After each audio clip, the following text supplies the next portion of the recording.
Our Buy Brandon campaign is a way for the Chamber to put some excitement into our residents and our community about how important it is to spend your dollars here in Brandon. The Buy Brandon campaign is very important for the city of Brandon. Here in South Dakota, most cities rely heavily on sales tax, much more than in other states. Without sales tax, we wouldn't be able to operate. You wouldn't have people plowing your snow. You wouldn't have a police department. You wouldn't have parks or park improvements. So it is essential that people buy in town. The more you buy in town, the more local sales tax comes into our coffers, the more things that we can do to improve your quality of life in Brandon. Last year's Buy Brandon campaign went excellent. We did really good with the sales tax revenue, which now this year we get to reap the rewards of everyone buying Brandon. Sales tax revenue was a little over $3.3 million last year. It was an increase over the previous year, and we have continually increased each year. We use that money for park improvements such as the Sunrise Playground surfacing, the transit bus system. Last year we did also buy a new bus. Our original bus was getting aged and old. We also use that for debt service and some equipment for different departments.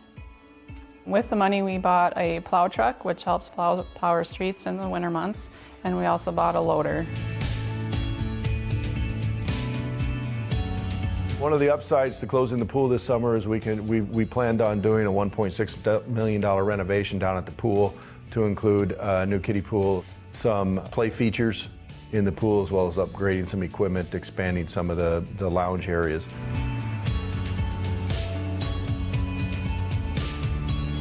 The Chamber's $5 challenge goes hand in hand with buying Brandon.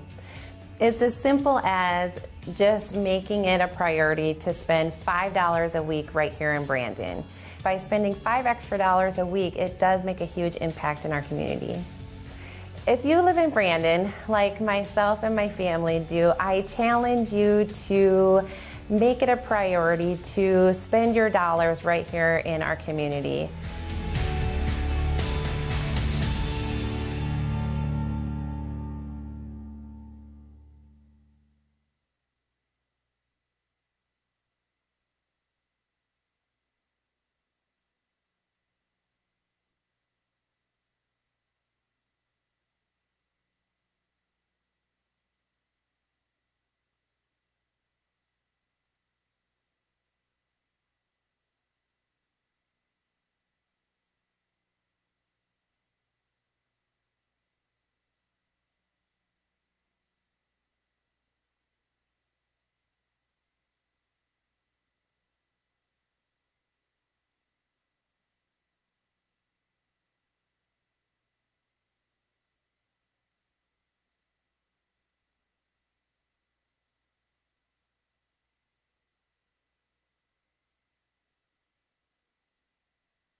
From Brandon Valley High School here in Brandon, South Dakota, it is time for semifinal playoff football right here on Lynx TV. Good evening, everybody. I am Kyle Roki. Ken McEwen is by my side. Ken, the Lynx are trying to make it a third straight trip to the state championship tonight against a team they are familiar with. If the Lincoln Patriots, if you remember, just a few weeks ago, the Lynx defeated Lincoln right here in Brandon, 41-21.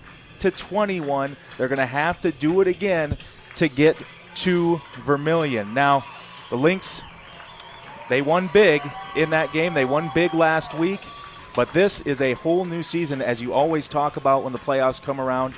And this, we were talking about it right before. We both think this is going to be a tough matchup, but the Lynx are going to have their hands full tonight. Well, what an exciting time of the year, huh? We're back here again. Yes. And again. And under again. The lights. It's been, 3 years that we've been able to call a Lynx semifinal game. I believe it's been 3 consecutive years now. And the one thing, Kyle, what you just talked about was the last meeting between these two teams, it was 41-21 in favor of the Lynx. Now, both teams have got considerably better throughout the season. That's about, what are we talking about, midway to a little tipping point over the second half of the season that they both met. And both teams right now, Kyle, like you talked about again, was this is the start of a new season, okay? The last week was the quarterfinals. That's the start of the new season. They're both 1-0 on this new season. The regular season is out the door. Yeah, it does not matter anymore. You know, you can talk about the past, just giving some people some historical perspective about what happened the last time these two teams came together. This is going to be an exciting matchup as we got our national anthem coming up here in a second, and we're going to break down what the Lynx defense has to do against Tommy Thompson and Logan Needles and Luke Smith and Isaiah Robinson, a high-powered offense for the Patriots against that Lynx defense that has been so strong and very splashy at times, and they played great again last week. So our national anthem is coming up here, and then we'll break that down.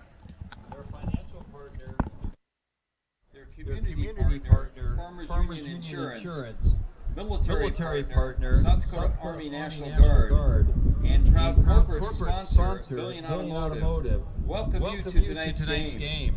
High school sports are a privilege to play and a privilege to watch. A privilege that depends on good sportsmanship.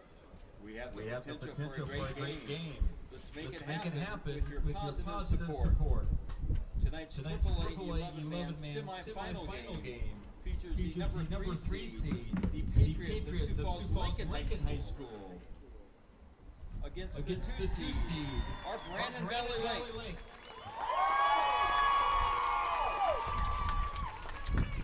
To honor America this evening, the presentation of our colors are being performed tonight by the color guard members of the Brandon VFW Post 4726, Brandon American Legion Post 318, and Valley Springs American Legion Post 131. God bless our veterans and active military and all they do for our nation and our local communities. Proper etiquette is to remove all headwear, face the flag and put your hand over your heart. Active duty military personnel or veterans not in uniform may salute the flag. Playing our national anthem will be the Brandon Valley Trumpet Line under the direction of Abby Christensen. Ladies and gentlemen, our national anthem.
So the Lynx are getting ready to take on the Patriots. And before we start, Yeah, we'll go over our Lynx TV sponsors. The anchor sponsors are Avera Medical Group, McGreevy in Brandon, Sanford Clinic Family Medicine in Brandon, Service First Federal Credit Union, Sanford Orthopedics. The founding members are Alliance Communications, Brandon Lumber Company, Brandon Ace Hardware, Brandon Pharmacy, American Family Insurance, Josh Koob Agency Incorporated, Heartland Funeral Home and Cremation Services, Sunshine Food Store, Today's Family Dentistry. The platinum sponsors are Sanford Health, Sioux Valley Energy, Alliance Communications, Coca-Cola Bottling, and Midco Communications. And your pride sponsors are Architecture Incorporated, Hinkle Electronic Materials LLC, McDonald's, and Michael's Fence.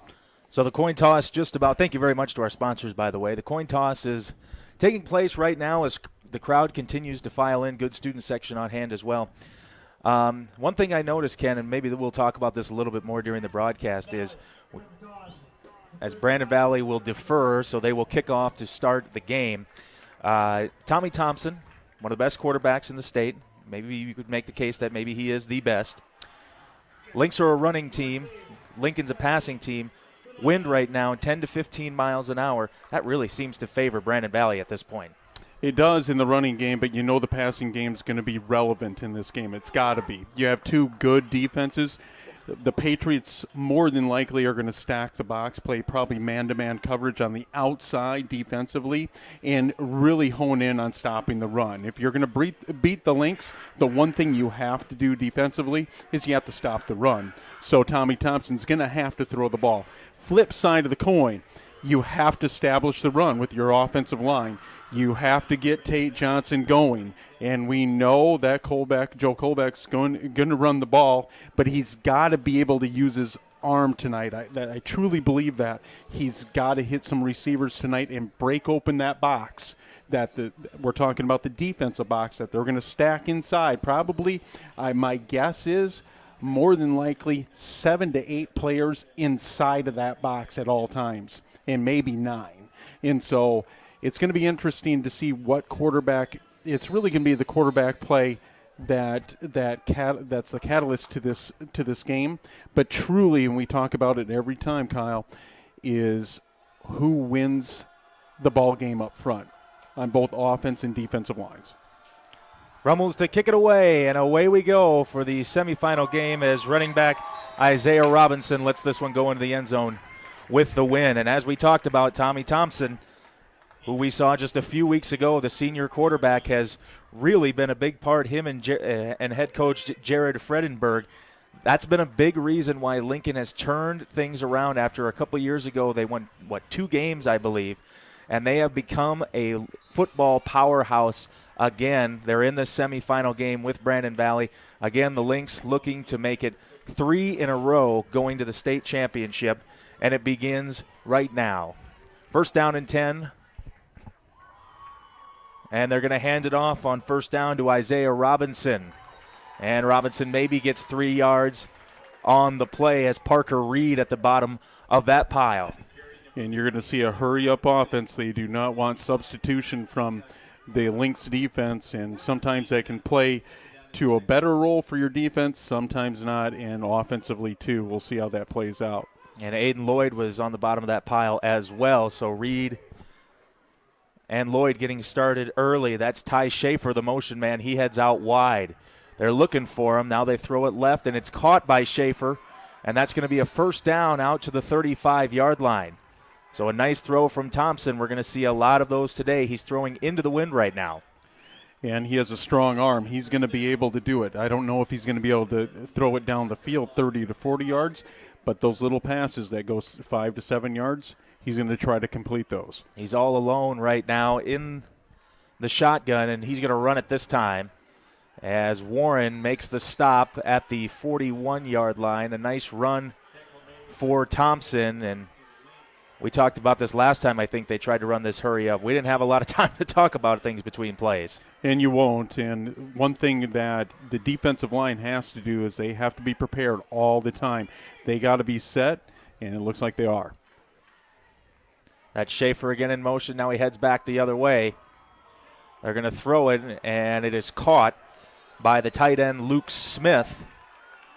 And it looked like a Lynx player just about got his hands on that one, but it is a catch for a first down. Here come the Patriots.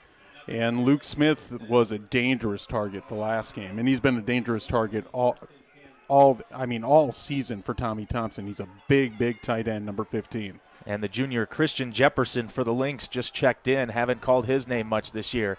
And it's an end around. There's Parker Reed on the end around to Jack Smith.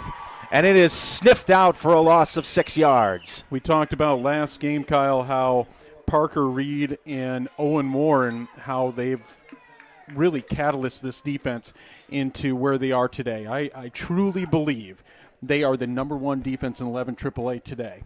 And that was, in the beginning of the season, we probably weren't talking about that, but they've grown into that role. Second down and 15. Robinson heads out into the flat as a pass over the middle is caught by Ty Schaefer, number 3, to the 45. Going to bring up a third and short. They get a big chunk back, gain of 11.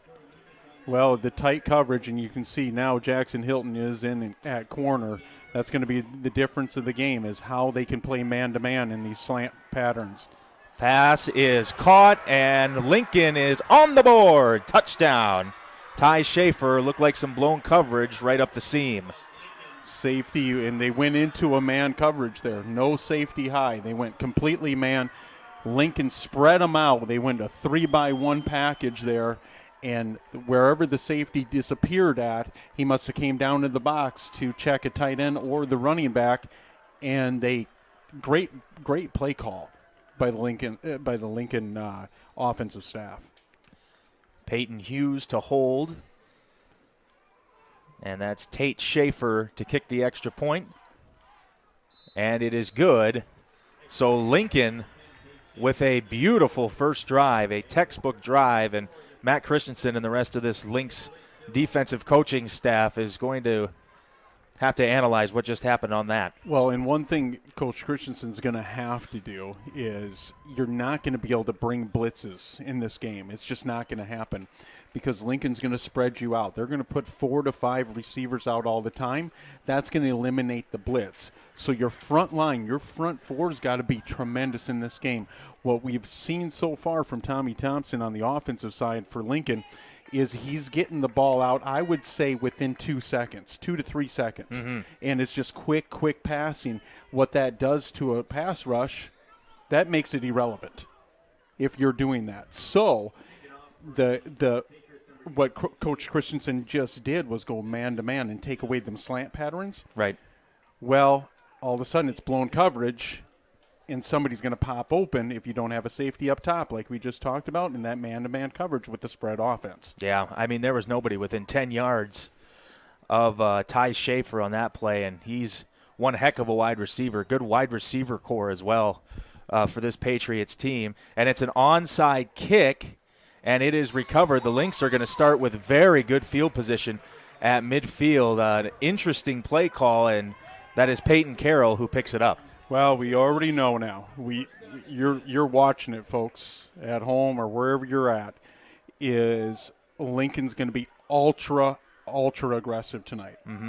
That's a very aggressive play call in the beginning of a football game is an onside kick. So first down for Joe Kolbeck and this Lynx offense. Two polar opposite offenses. They're going to get it into the hands of Jackson Hilton to start the game. And that's usually a good decision, and it works out well here as he heads to the outside, and he is out of bounds near the 40. And I truly believe that, you're looking at two different things there. They're going to be focused so much on Tate Johnson and Joe Kolbeck. This offense really has to find a way to get the ball in the hands of Jackson Hilton. And they're going to do the quick pitch here to Tate Johnson. He heads to the right side across the 40. And he is going to get a first down as Peyton Hughes makes the stop at the 37-yard line. So a first down for the Lynx. And I think it's about high time that the Lynx get the ball into the hands of those people out wide a little bit more, like Jackson Hilton. Just get him into some space. Get the ball in his hands any way you can, right? Right. You're exactly right. First down from the 37. From the pistol, Wickersham there as well. They're going to give it to Johnson, and he's got some space. Heads to the outside of the 20, inside the 10, and there's your answer. Touchdown, Brandon Valley. Tate Johnson goes 37 yards in this semifinal winner take all. So here's what we got, Kyle. It's a great answer, okay, from your Lynx offense and the Lynx coaching staff. Sometimes when you start to see let's just say a NASCAR race, okay, on a football field, the other coaching staff's going to try to get out of their skin a little bit, but the Lynx coaching staff offensively stayed true to their game and kept it on the ground. Tremendous drive. Absolutely. A swift rebuttal by the Lynx as Brummels to kick the extra point to tie it up. No doubt about it, it is good. So we have played less than 4 minutes, and it's already 7-7. 2 great drives by both teams. The Lynx take advantage of the short field position off the onside kick. That failed for Lincoln, but now it's going to be up to that Lynx defense to start making some adjustments and figure out what they have to do to stop Tommy Thompson. Gave up 21 points last time they played him. Already 7 here. Well, the thing about it, Kyle, is that such a chess match going on between these coaching staffs and between coordinators from offense to defense, and which one's going to adjust, okay, and call the right adjustment to make sure that stops the offense. Now, you saw Lincoln stacked in the box. They could not stop the run, okay, on that drive. Defensively for the Lynx, what type of coverage do you jump into? Like I said, you're going to have to rush the passer and Tommy Thompson with only 4 guys. You're not going to be able to blitz in this game because if you do blitz from a defensive standpoint, you're taking a lot of chances defensively. Brummels to kick it off. Robinson, and I think this one might be headed out of bounds. Nope, it's going to be a touchback, but that one was close.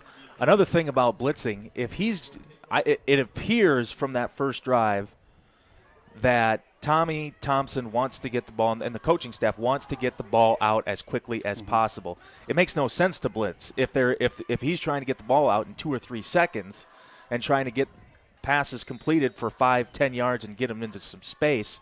Yeah, it doesn't make any sense to blitz. But you got to mix things up. You can't let that quarterback be comfortable and read the coverage. You got to bounce things around defensively and disguise your coverages. First down, they're going to run it, and Thompson maybe gets 4 on the play. Warren was in pursuit. Also Aiden Lloyd there. So one thing as a defensive coordinator, you got to jump in from a 2-by-2 defense to even a cover 2 to a cover 3. 2nd and 6. Thompson throws. Beautiful play, but it is knocked away, incomplete. Great defense on the play by the Lynx, and I believe that was Kyler Breest. And that should have been caught, Kyle. The concerning thing from the Lynx defense right now is they're exploiting the middle of the field. You got to try to take that away. The Lynx are putting a safety high, but that safety right now is truly about 11 yards off the line of scrimmage. My belief is he's got to play a little bit back, a little bit more, maybe 5 yards, to keep everything in front of him and take away that quick slant. 3 wide receivers at the bottom of your screen. Thompson's going to take off and run with it, but he is not going to get there. A herd of Lynx makes the stop right near the 22-yard line.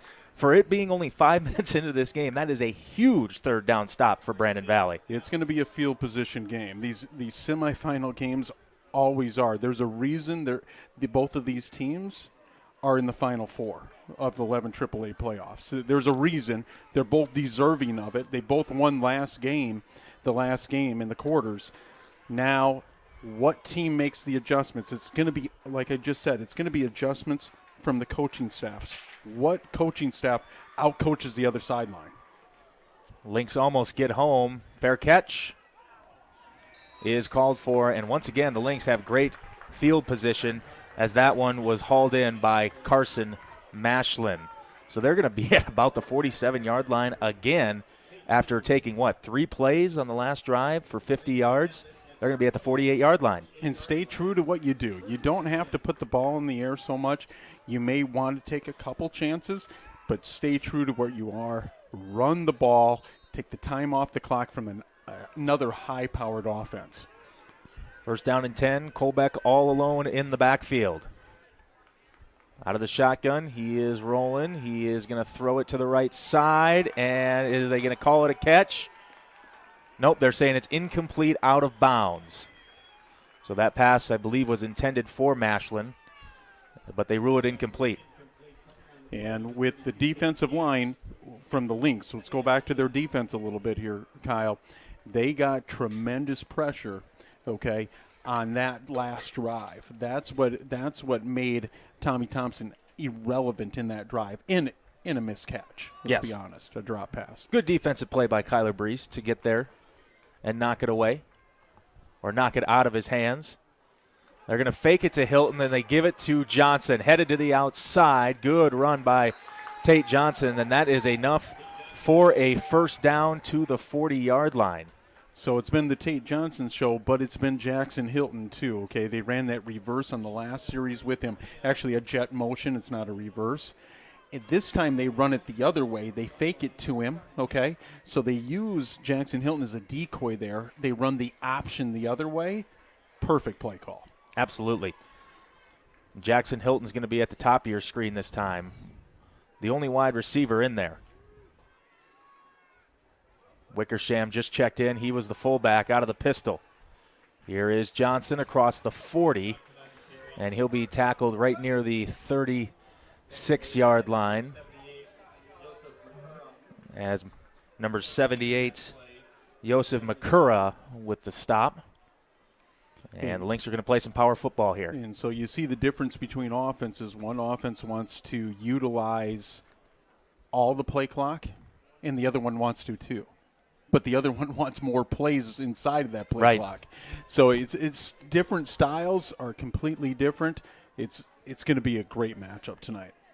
That's Peyton Carroll, almost like a tight end on that play. Colbeck's going to throw it again, and this is well short, incomplete.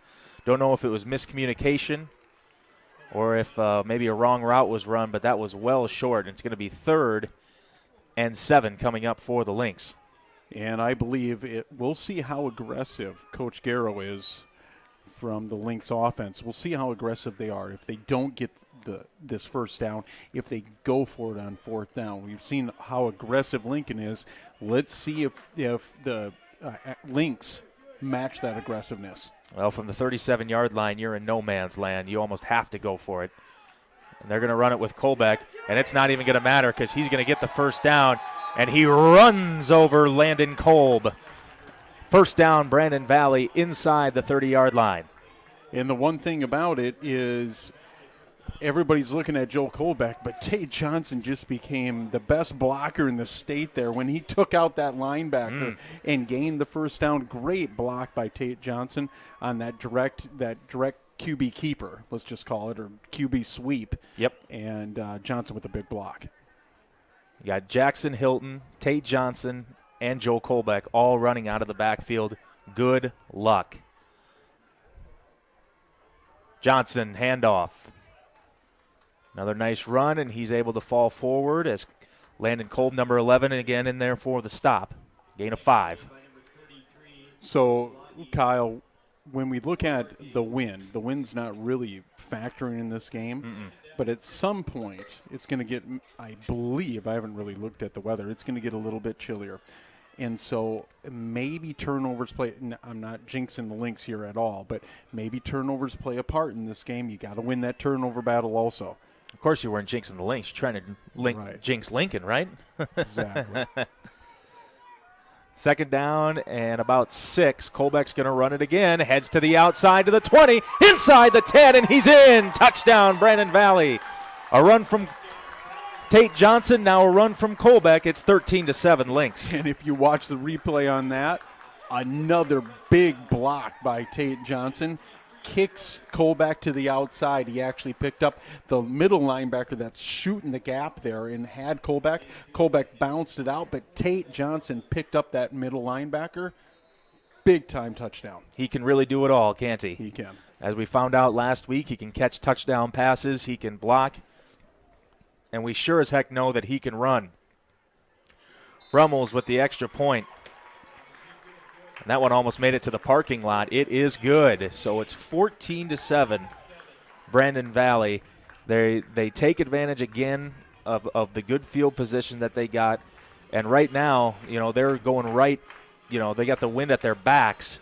That has helped so far, especially with a short punt. And they take advantage of it, and it's been all on the ground for the Lynx so far.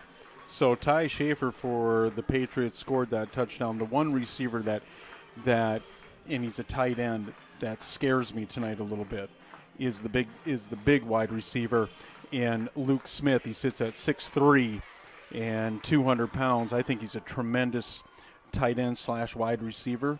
He's the one, I believe, the rest of this game you got to really focus on. Yep, absolutely. No doubt about it. He killed the Lynx last time these two played each other in the regular season. And I forgot to mention this in the pregame. One thing that Lincoln's got going for him is they've faced some adversity very, very recently in that overtime win against the Washington Warriors. As this is going to be another touchdown from Brummels. That was a great game last week that Lincoln was able to hold on and win 40-34. Yeah, and your Lynx were victorious last week, 43-8 over Aberdeen Central. And a lot of these first stringers, these starters got some rest time, and that's always a good thing. As you're creeping in, you've played a lot of games this year. You're bruised up.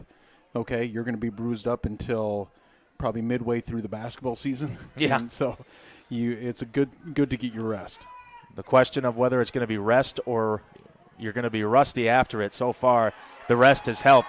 Pass is caught by Logan Needles, but quickly taken down by Josh Pickthorne right near the original line of scrimmage. They'll maybe give him a yard or two.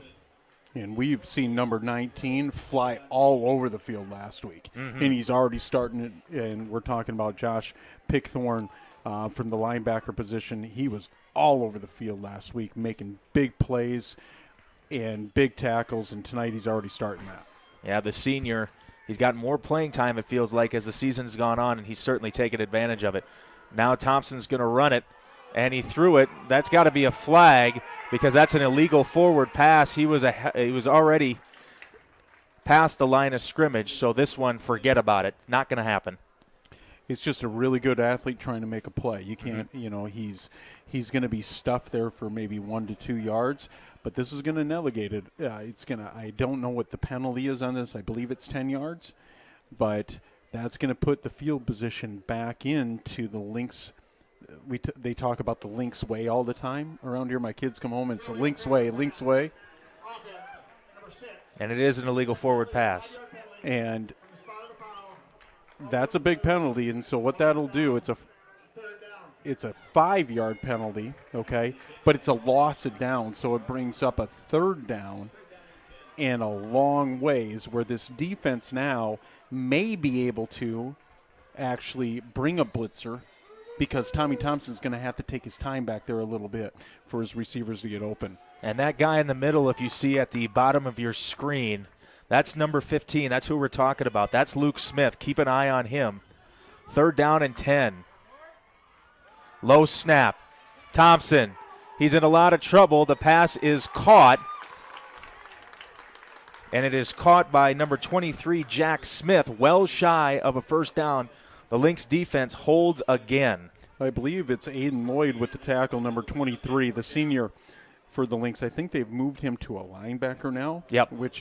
He's super athletic, and that was a big stop because that receiver was coming underneath the coverage, and he was rolling down the sideline, coming down this way towards your screen, and that's just a shoestring tackle and a big play by that defender. Well, we've already seen an onside kick from Lincoln. Maybe they'll do some razzle-dazzle here. Nope.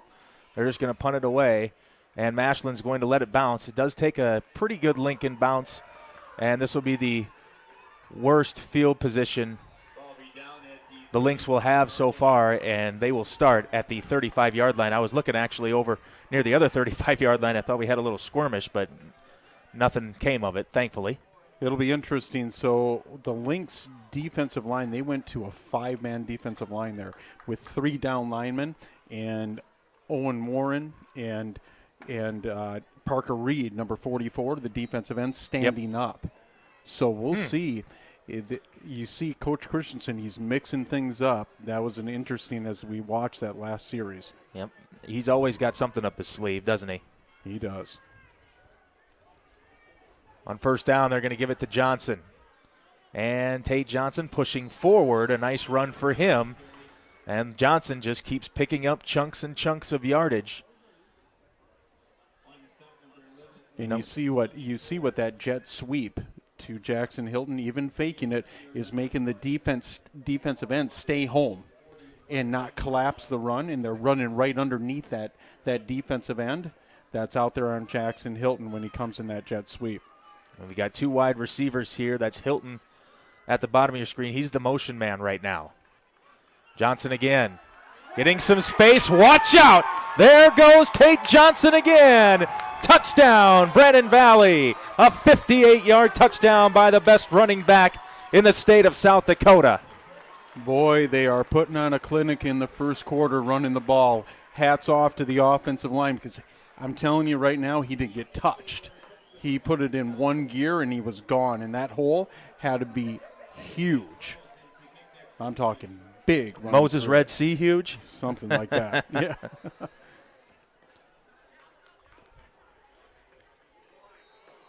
Well, an absolute explosion offensively for the Lynx so far. We've played 10 minutes, and we've got 21 points for the Lynx, 28 points overall.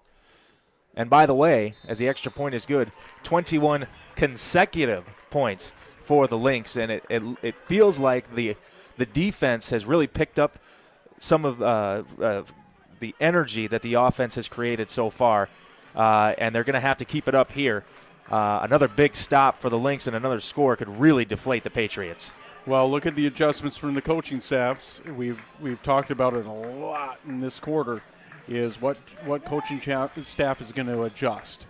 The last 2 series defensively from the Lynx, they've stopped them and gave their offense really good field position, okay? The last 2 series. Defensively. Now, offensively, Lincoln's going to adjust. So how do you chess match that thing? And it's going to be interesting if Coach Christensen stays to a – I didn't hear what was said there, but – we just had a big woo. Oh, yeah. And so something was announced over the loudspeaker, but it's going to be interesting to see what Coach Christensen does, you know, as a 5-man line, if he keeps that 5-man line.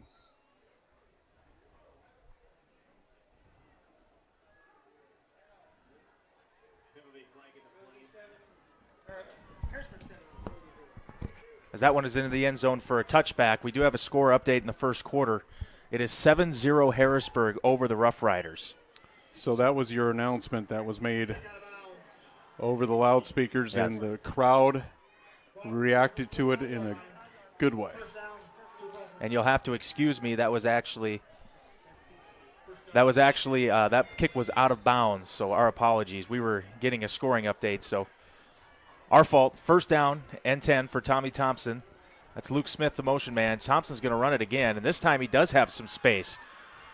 Swings it to the outside, and he's already into enemy territory. And I believe that was Aiden Swift in there for the tackle. Well, one thing that the Lincoln's offensive staff has to do is try to establish a run. They can't have Thompson throw 70 times this game. It's just not going to work for them, so they have to try to establish a run somewhat. So first down now, and he can run the ball very effectively. Thompson almost intercepted. Oh, boy, nobody home for the Patriots. And a guy that we've talked about a lot, Josh Pickthorne, got his paws on it, but there was a lot of mustard on that fastball. There was, and if he picks that off, it's a 27-7 ball game because there was nobody home. He would have ran that in for a touchdown defensively.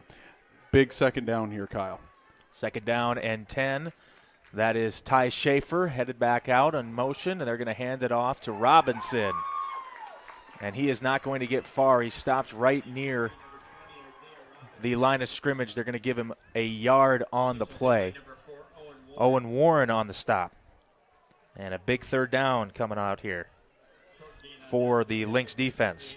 And a big, and honestly, this is a huge third down for the Patriots here. They got to pick this up. Still a 5-man line for the Lynx. They're going to run the option. They pitch it out to Robinson, and he's going to be able to get the first down, it appears, by a couple of yards. An 11-yard run as Pickthorne was there for the stop. And that's your defensive end, not just, pinning his ears back and going after the passer. It's a third down. He wants to rush the passer, but that running back runs right underneath that rush and gains a big first down for him. And check that was Owen Warren on the stop. Now Thompson's going to run it, and he muscles his way across the 35. A pack of Lynx is there. We'll see who's on the bottom. Parker Reed was in there on the stop, and that's going to be a gain of 6 yards. And now Lincoln looking to answer, but we're going to have to find out what their answer is in the second quarter, because the first quarter, a good quarter for the Lynx, has come to an end in this semifinal matchup. 21-7, your Lynx early. And like Kyle said, end of the first quarter, but the one thing that Lincoln's now adjusted to and what they've adjusted offensively is they're trying to establish their run. They have to. And right now it's working for them. Now, defensively, Coach Christensen has to keep a linebacker home, so it's going to be interesting to see if he keeps that 5-man front, because you can't keep a linebacker home then when they're spreading you out. Right. Okay, because you're going to have to go back to a 4-man line, which is going to take away from your pass rush. So which one do you want to stop right now? Do you take Lincoln and say, okay, well, they're really a passing team. Do we take away the pass and live with them running the ball? Or do we like the first drive, okay, do we only rush 4 and give that quarterback time to throw? Because I guarantee the Lincoln offensive coordinator, what they're looking at is they're looking at what they're bringing from a defensive line position. And they're going to audible, or they're going to start calling plays into the passing game if they do not bring 5. Thompson going to run it, and he's going nowhere. Stopped on the play. So we've already seen, I think, 5 runs on this drive. The first, let's say, 3 drives, I think we've seen 2. Mm-hmm. Okay, 2 runs. Right. And so that's the big difference here.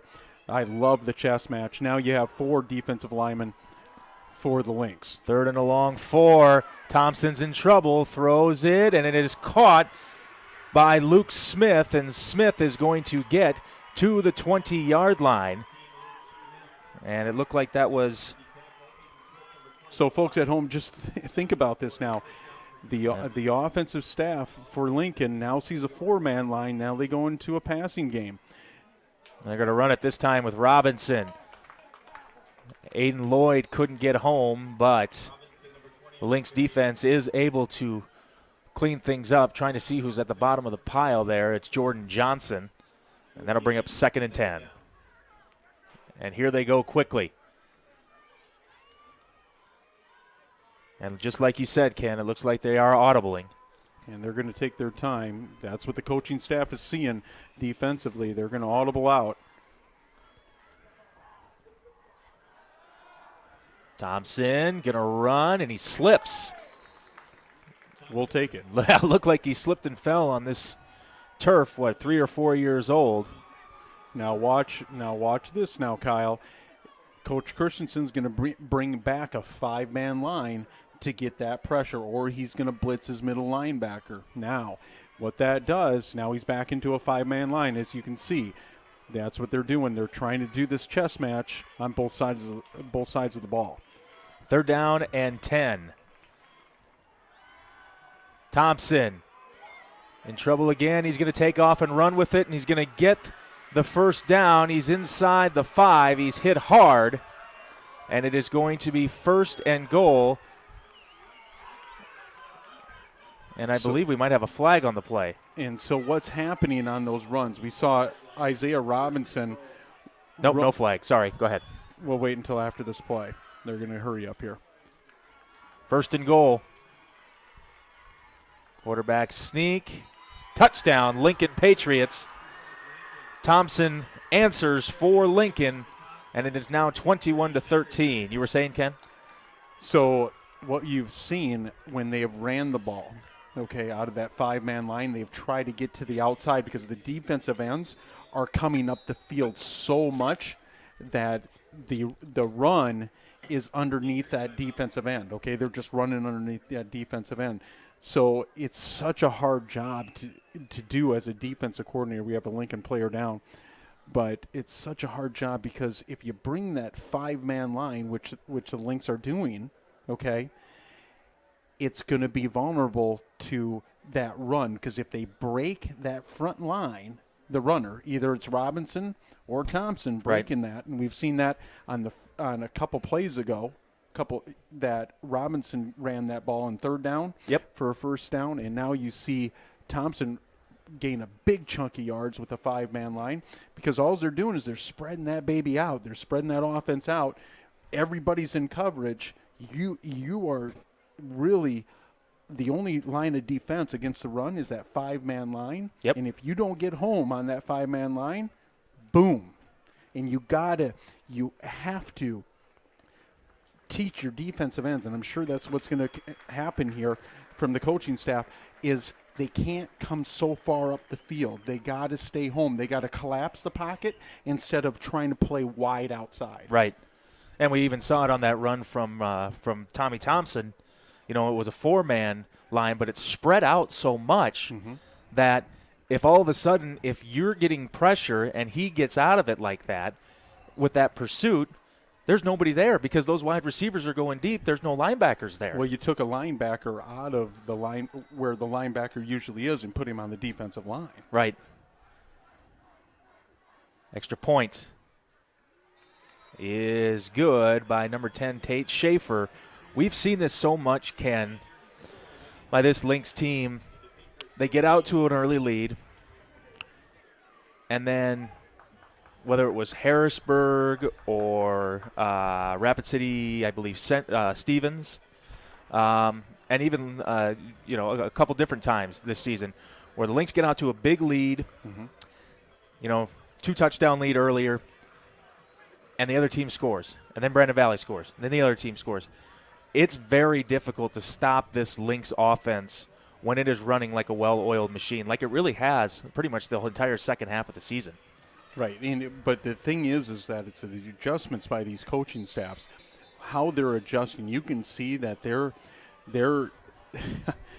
it's so fun to watch from a coaching standpoint is watching these two sidelines coach against each other and the adjustments that they are making. Folks at home, just watch what these adjustments are making, how they're, like for the Lynx, how they're using that jet motion with Jackson Hilton to open up their running game, how all that's developing. Offensively for the Patriots, how they're predicating their offense on their play call to what defensive front the Lynx have. Another short kick, and it's picked up by the Lynx, and they're going to have the ball right around the 40-yard line, maybe even a little bit ahead. So 3rd time the Lynx have had the ball with less than 60 yards to go, I mean, to the end zone. That is a dangerous, dangerous precedent that's being set up by Lincoln. And what it tells me is that they're gonna continue to take chances throughout this game. They're just going to. They're either afraid of what's back there to return, or they're just going to take a lot of chances, and that's what they're doing so far tonight. Yeah, and it could be that their kicker's out or whatever. We don't exactly know. It doesn't appear that way, but a lot of teams have been very wary to kick off to Mark Muchkanaus and Tate Johnson. so far this season. They're going to run the option with Colbeck. He's going to keep it, and he's going to muscle his way forward for maybe 3 or 4. Number 44, Gabe Gutierrez on the stop. So, I mean, hey, if you can methodically run this thing down, picking up chunks of 5, 10, 3, 4, I mean, that would just demoralize this Lincoln defense. But, I mean, also a 45-yard touch or 55-yard touchdown run would probably demoralize them too. They just need to keep answering at this point. And that's why both these teams are where they're at today. Very well-coached teams, a lot of talent on this football field. As we talked about earlier, Jared Fredenberg, the head coach, is a big part of this Lincoln turnaround. Colbeck's going to run it again to the right side. He's across the 45 to the 47. That's going to bring up a 3rd and short. Now, I don't want to get too far ahead of myself, but the Lynx maybe pick up 1 or 2 yards here. I'm thinking they go for it on 4th down, don't you think? It's kind of dicey. You have to play the field position in big games. Mm-hmm. I always say you have to. I love aggressiveness from a coaching staff, but you have to be smart about the aggressiveness too. Right. 3rd down and 3. And they're not messing around. They give it to Johnson. He spins away. What a play. And he's finally taken down inside the 35-yard line. That was one of the better runs we have ever seen from Tate Johnson. And, again, hats off to the offensive line. He's not getting touched until that second level. And when you put Tate Johnson against some linebackers, maybe DBs, defensive backs, he's going to win that battle all day. Every day. Every time. A beautiful spin move. And he's just slippery, and he falls forward. He's just everything you would want in a running back. And if you don't give it to him, you got to worry about Colbeck. And once again, that's Johnson as the lead blocker as Colbeck runs left here. And he's going to be taken down right near the 26-yard line. And the one player that, we talk about Jackson Hilton, and we talk about Peyton Carroll a lot, okay, from the wide receiver position. One player maybe that can change the atmosphere of this whole game in keeping linebackers home is a Vegans from the tight end position. If you start getting him a little bit into this passing game, boy, that could open things up. Hand off to Johnson. Up the gut. Number 3, touchdown, Brandon Valley Lynx. And you're not going to have to worry about it. No, they are not. I was just going to talk about, eventually they're going to go play action with Johnson, and he's going to be wide open in the flat, and Vegans is going to score. But like you said, you don't have to do that when you have somebody like Tate Johnson running the football. Excellent drive by the Lynx to answer after that Patriots score. And I'm going to keep on hammering home. He's not getting touched until the second level because he's already at gear 4. Because if you're getting touched by the defensive lineman, you're at gear 2 still. He's at gear 4 by the time he's at the second level. That means he's not getting touched. Hats off to the offensive line. Is that because of – does he have some extra explosiveness that allows him to get to that level quicker than a lot of different running backs? Is that what makes him so special? You remember back in the day, a few years back, he now plays at Augustana as Braden Peterson. Yep. They're the same type of runners, okay? They get to their hole quick, but they get to their hole quick in gear 2, okay? But then they jump from gear 2 to gear 4. They don't have a gear 3. Right. They can turn that on. That's the difference between average running backs or good running backs, I should say, to great running backs. Mm-hmm. And right now on this football field, you're seeing a great running back. They're able to shift those gears, okay? But you also, as a running back, you're only as good as your offensive line, okay? If they're getting beat up front, that means he stays at that gear 1 to 2, and he's not able to get to that gear 4. When he's in gear 4, he's touching that end zone a lot.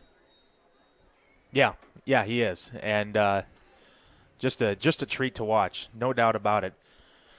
For the 700 or so of you watching us on YouTube, thank you very much.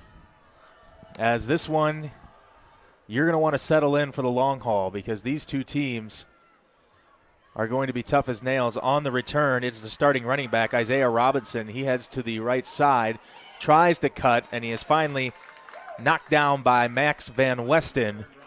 And the Patriots, for the first time, get a kick return, and they're going to start at the 27-yard line. And one thing, what defense is tackling well, okay? Right now we're seeing from the Lincoln defense, too, they're tackling really high on Tate Johnson. That's why he's able to break a few tackles on there. He's not a big kid, but he's low centered to the ground, and so he's breaking some tackles. But the Lynx defensively are really tackling well. You know, even though they're completing some passes, they're right there in coverage except for the long, deep pass that we saw that was a blown coverage. Yep. So it looks like they're doing 4 down linemen right now. Another low snap, and they're going to say that Tommy Thompson's knee was still on the ground, and that's going to put him all the way back near the 23-yard line. A big blunder there. Yeah, and that's these type of games. You cannot have mishaps offensively and defensively, I should say, but especially on offense when they're the Lincoln team as a whole is so favorable on their offense. They want to score big points. They're not going to grind you and run the ball so much. They're going to try to put up 50 points in a football game. We are midway through our second quarter. Logan Needles, number 2, in motion. They're going to look that way. Now Thompson's going to try to run up the middle again, and Owen Warren makes the stop. So they get back close to the original line of scrimmage, maybe even just a little bit more. Nope, they're going to put it right back at the 28-yard line. Jordan Johnson on the stop. So on this third down, Coach Christensen can show a 4-man line, and he can bring that 5th defender up to the line late so they can adjust. Okay? That's something that as a defensive coordinator that good ones will do. They will disguise that. They will say, okay, we're in a 4-man or we're in a 5-man. Even if they're in a 5-man, they can drop one of those really athletic defensive ends into coverage. That's exactly what they're doing with Aiden Lloyd. And now Lincoln is going to take a timeout. So if you are Sioux Falls Lincoln, maybe they saw that 5-man front and they didn't quite like what they saw. What do you think? It's by the way, Harrisburg is leading Roosevelt 13-6 right now in the second quarter. What do you think Lincoln's going to do here on 3rd and 10? Well, I think they're going to spread you out. They're going to take their time, okay, and they're going to look. They can call it from the sideline. They can call their plays. They can hand signal in if they want to audible out of what the defense. Coach Christensen and the defense has to disguise that coverage and disguise if they're going to. Maybe they do blitz a little bit. Maybe they disguise things and take chances. Sometimes in these big football games, you got to take chances to really move the needle on field position, okay? Because if the Lynx can stop them here on third down, they all of a sudden get great field position again. Yep, no doubt about it. Lincoln does have the wind at their back, but the wind has actually been dying down ever since the game started here. So they're in man coverage now. The defense are keeping a linebacker home for the run. 3rd and 10. Johnson's in a lot of trouble again. Watch out. Watch out. Parker Reed couldn't get to him. He heads to the other side of the field, and he's going to be sacked by number 25, Aiden Swift. We haven't called his name a lot, but he turned on a gear there chasing Tommy Thompson. Tommy Thompson's pretty quick from the quarterback position. He scrambles good, but here's the one adjustment defensively that Coach Christensen just made. He brought a 5-man line. Yep. But he went to man coverage now, okay, and kept a linebacker, the middle linebacker in, okay, so he kept 6 in the box and let that linebacker spy Tommy Thompson now so he wouldn't run. I think that's the first time that Parker Reed hasn't gotten home in a while. Great play by Thompson to get away, but Aiden Swift just got his shoelaces on that one. This is not a great punt, but it does take a couple of nice bounces. And it will be inside the 35-yard line as number 25, Angel Jersku, tries to push it a little bit further for Lincoln. So this is going to be the worst field position that the Lynx have had so far today, but it's still not bad. They're going to be about the 32-yard line.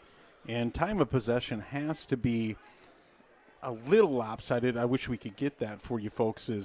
is that, the Lynx have scored on big runs, okay? So their time of possession is going to be down a little bit. It seems like the Lynx have had the ball a lot this game, but it's probably pretty even, but the field position is really going to play out here. Johnson up the middle. And he's going to be stopped by Jackson Gertz along with another group of Patriots. I've never really asked you this because you're an elite defensive football mind. How demoralizing is it for a defense when you watch a team just run the ball? All they're doing is running the football, and you just can't stop it. What does that do to a defense? Well, it keeps on putting themselves on their heels. You feel like you just can't get home to that running back, and so adjustments. Now you see Lincoln's in a 5-man line too. They're trying to adjust, and that's what they have to do, Kyle. They have to be able to adjust, but they also have to stay home because all of a sudden Joe Colback can find a Jackson Hilton deep or a Peyton Carroll deep. Yep. That can pop open all of a sudden. It has before. So that I can see why they're keeping a safety high, but at some point, you talked about the running game, you have to bring that extra person in the box because you got to first stop the run. Well, Sam Skolton checking in for Wickersham to get a third wide receiver, 3rd down and 2. Colback is going to find some space, get the first down across the 45, and a big pickup of a first down for Brandon Valley as Gabe Gutierrez makes the stop at the 46. That's the most patient run I've ever seen from Joe Colback. He waited for that hole to open up. The hole collapsed on him on the outside. He wanted to get to the outside, and he cut it back, but he waited for it. That's just a great run by that quarterback in tremendous patience. So Carson Mashlin, number 18, is up at the top of your screen, and he's been getting a lot of time here tonight. And he's got 2 targets. Now they're going to do a little razzle-dazzle, and it's going to work on the reverse. Jackson Hilton inside the 30 to the 25. And that's what you're going to get. You have to get Jackson Hilton the ball in this football game, in these playoffs. He will open up your offense. You got to find a way.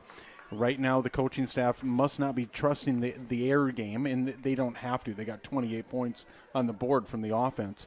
But Jackson Hilton you got to get him at least, to me, 10 touches a game to make this offense proficient.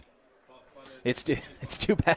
It's almost too bad for Hilton that they got such a great running back because he could probably run the ball kind of like in a Cordero Patterson type of way, like he used to with the Vikings and kind of does sometimes with the Bears. Here is Johnson. He's going to muscle his way and fall forward. Another good run by the Brandon Valley Lynx running back. And they're going to take we got a timeout.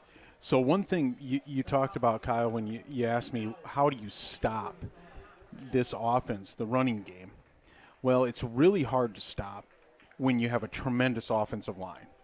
When you got bulldozers in front of you, an athletic offensive lineman, it's super hard to stop. You got to take your – Lincoln has to take chances here.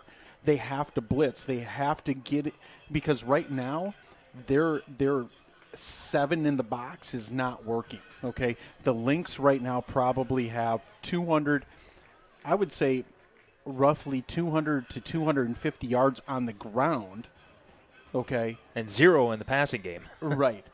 With still a minute 53 to go in the first half. It's crazy.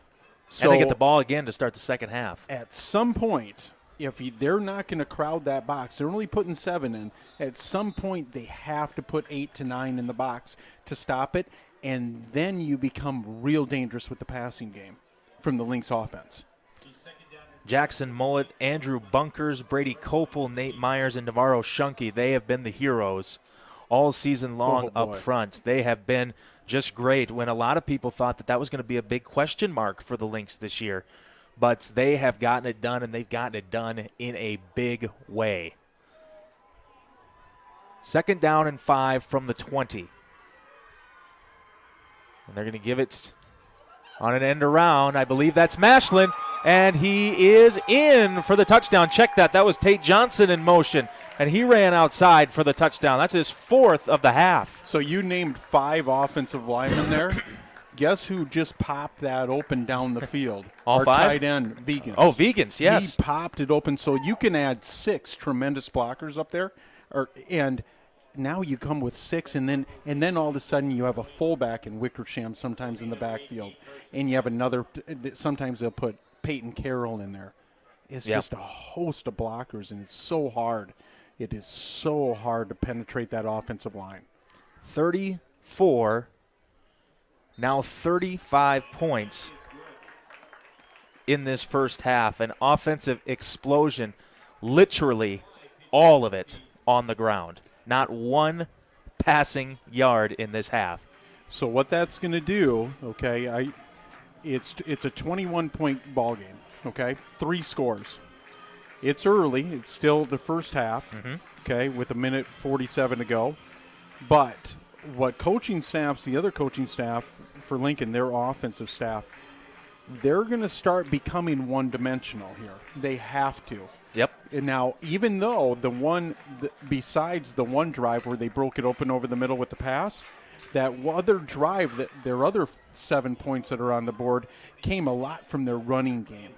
But when you're not stopping the other offense, and the other offense has scored on every possession that you've had tonight, you become almost one-dimensional offensively. And that's going through the mind right now of the coaching staff, the offensive coaching staff for the Lincoln Patriots. We want to be balanced somewhat, but the scoreboard's not letting us right now. 35-14. The Lynx are leading, and we'll see what Lincoln does here. They have 2 timeouts.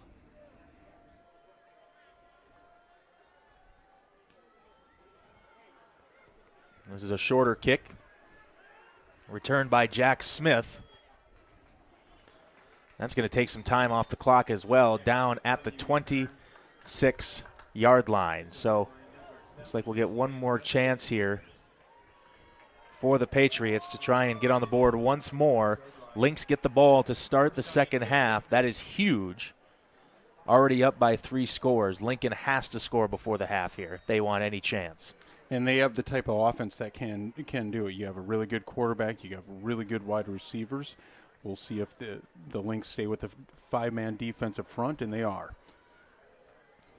They're going to run the option here. They give it out to Robinson, and he's going to get out of bounds outside of the 30. And they have to watch out here, okay, because the Lynx right now have 2 timeouts in their pocket, okay?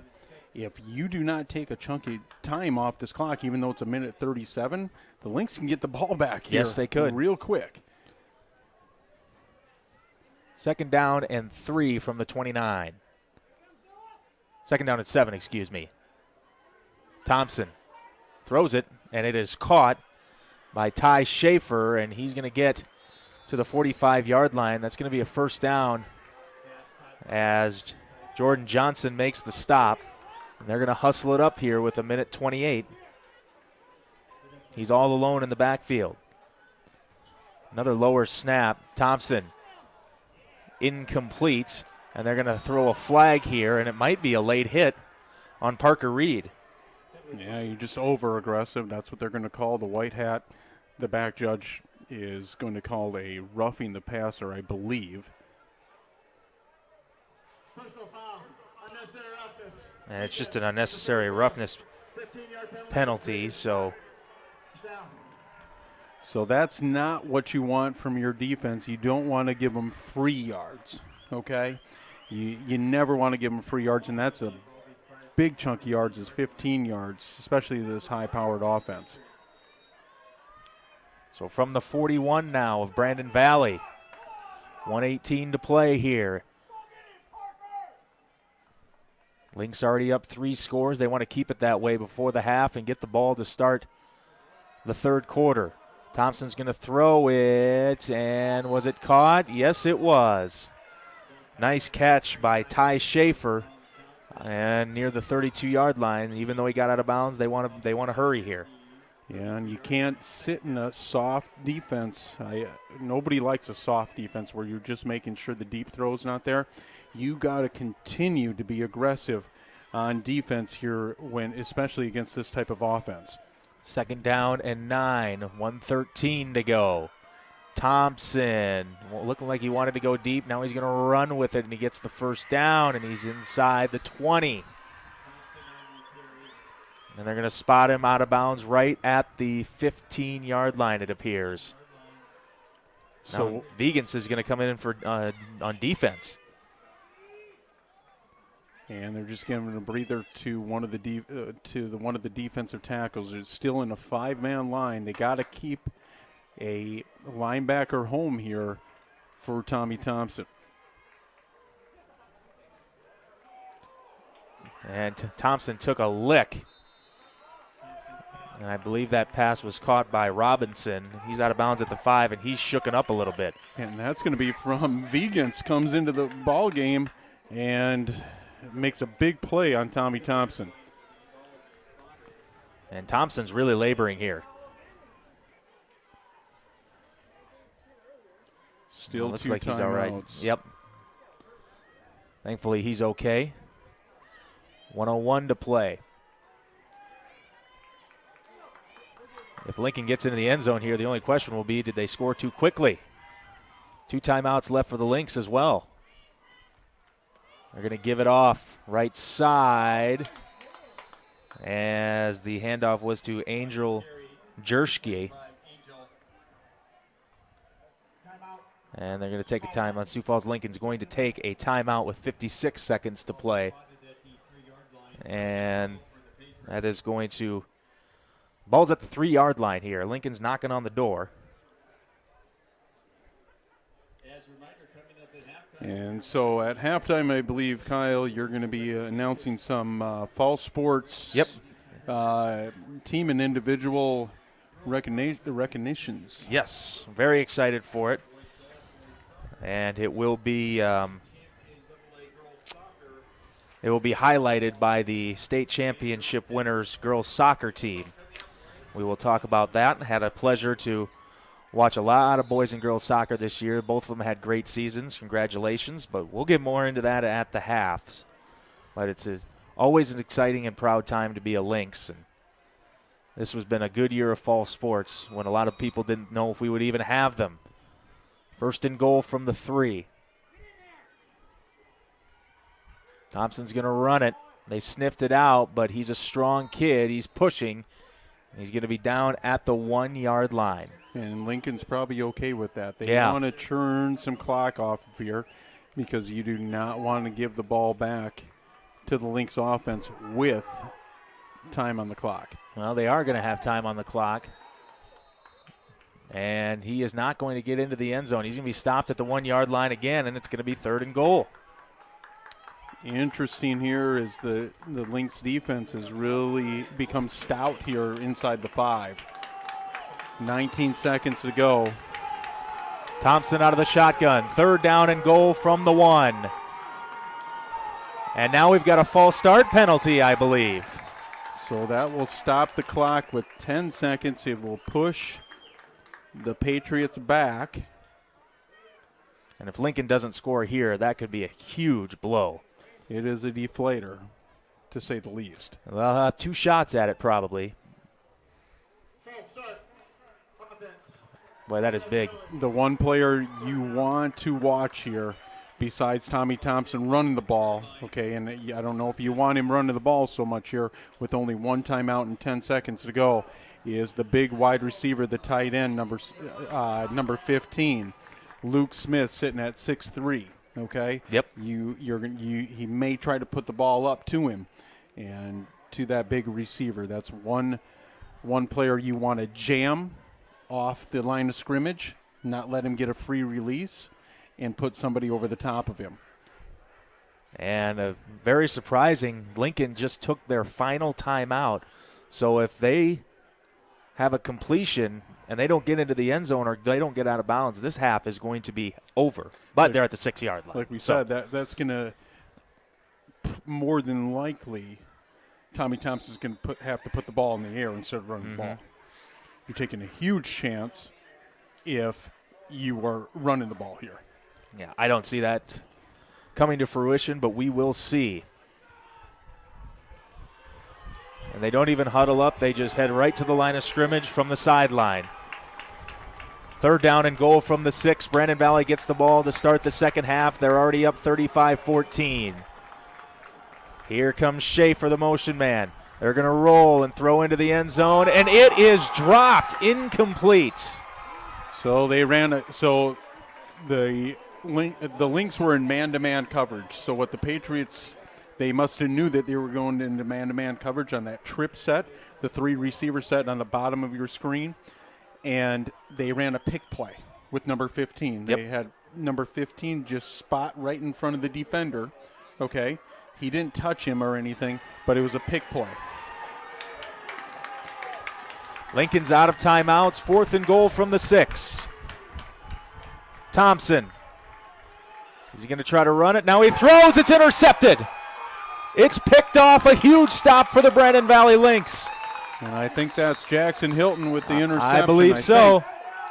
It is. Yes, sir. Jackson Hilton with the interception. What a save by the Lynx defense. And this half is over.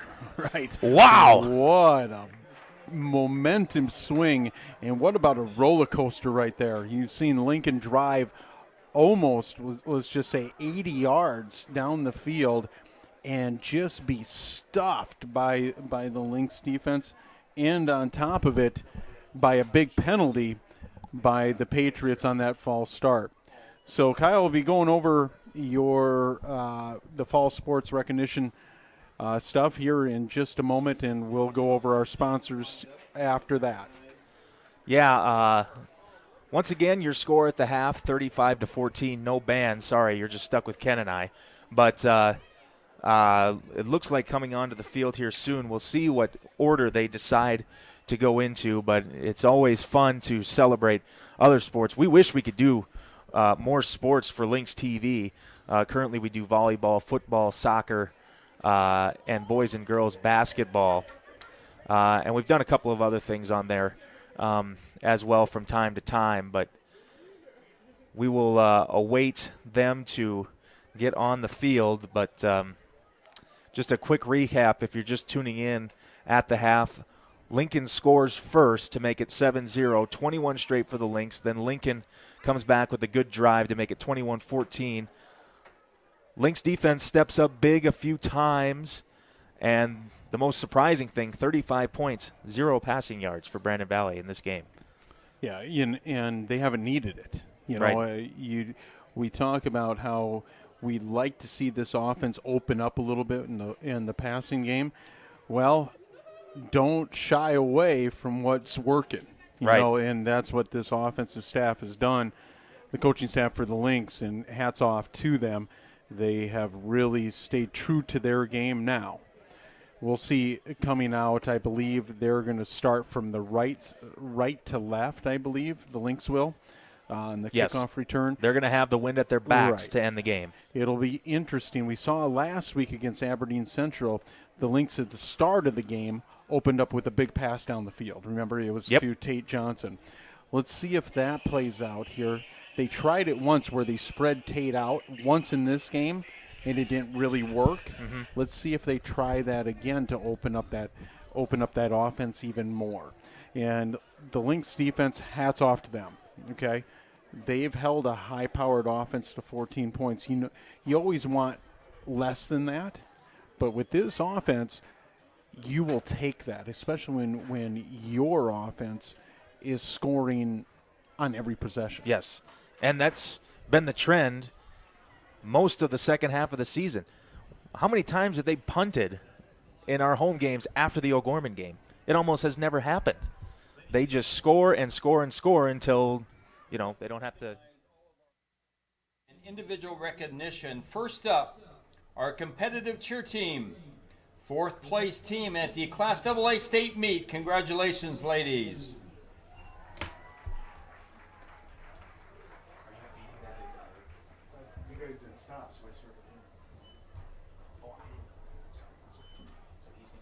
Next up, once they get to the 50-yard line, we have our boys cross-country team.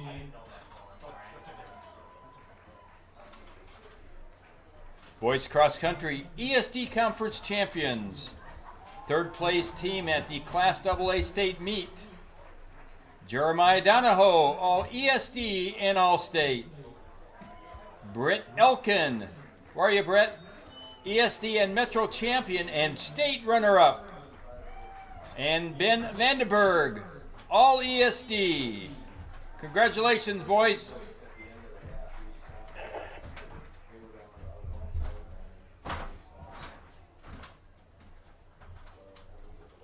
Coach Tony Thorson is with the cross-country teams, too. You can mention him at the end. Next up is our girls cross-country team, ESD champions. Third place team at the Class AA state meet. And individuals, Haley Bergen, where are you, Haley? All ESD. Kylie Foss. Kind of shy, all ESD. Grayson Gruber, where are you, Grayson? All ESD and all state. Natalie Moose, all ESD. Addison Skolton, all ESD, all Metro, and all state. Sarah Vandenberg, where are you, Sarah? All ESD and all state. Maya Winsky, where are you, Maya? ESD champion, all Metro and all state. And with him is Coach Tony Thorson. Wave, Tony. Great job, ladies.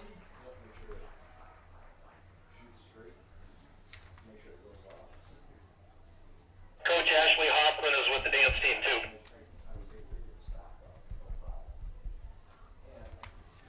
Next up is competitive dance. Our competitive dance were Metro champions this year.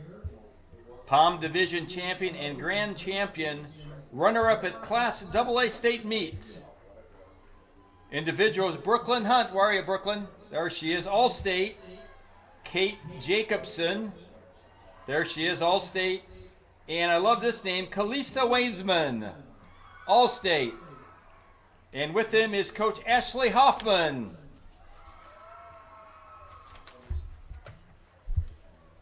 And they're in the locker room, but the football team, of course, they are ESD AA champions again.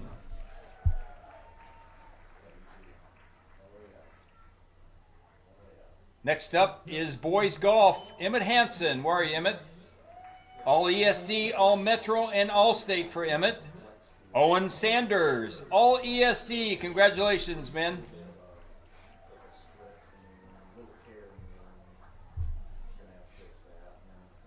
Next up is our boys soccer team. Carson Barton. Where are you, Carson? All ESD, all Metro. Luke Birch. All ESD, all Metro, and all state. Lawson Lamberts. There's Lawson, all ESD and all Metro. Aiden Spicer, all Metro and all state. Congratulations, boys.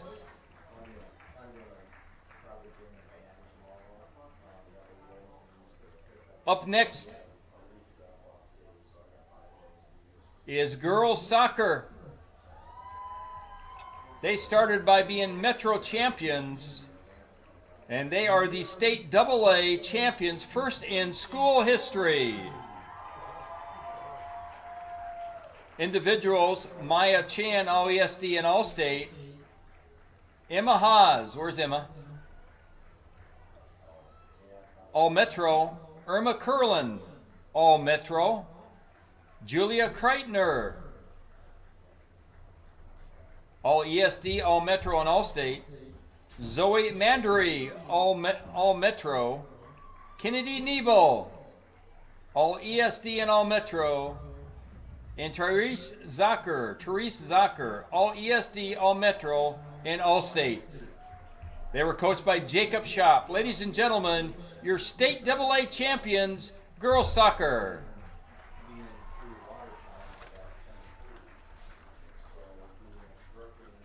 Next up is Brandon Valley Lynx softball.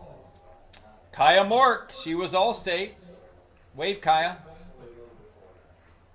And Adrian Scooby, all state. Congratulations, ladies.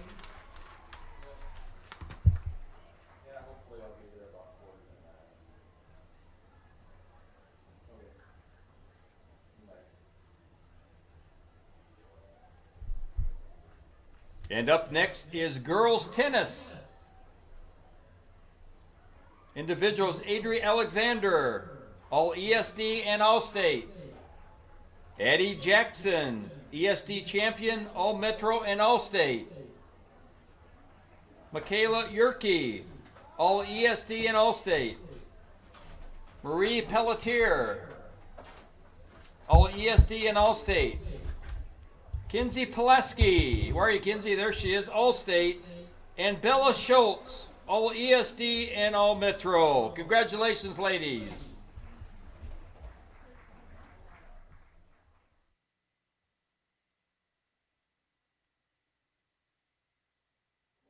Competing this fall in extracurricular activities.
Welcome back. Second half. Kyle Roki, Ken McCune here. It's 35-14.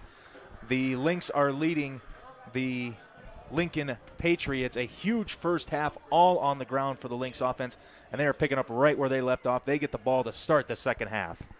And we thought they would have the wind at their back. They are not going to.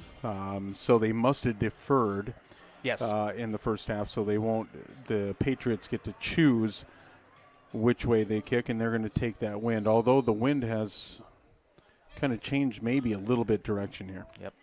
Lynx will have the wind at their back in the fourth quarter, which is very big. On the return, I believe that's Tate Johnson, and he gets out to the 28-yard line, and that is where the Lynx will start.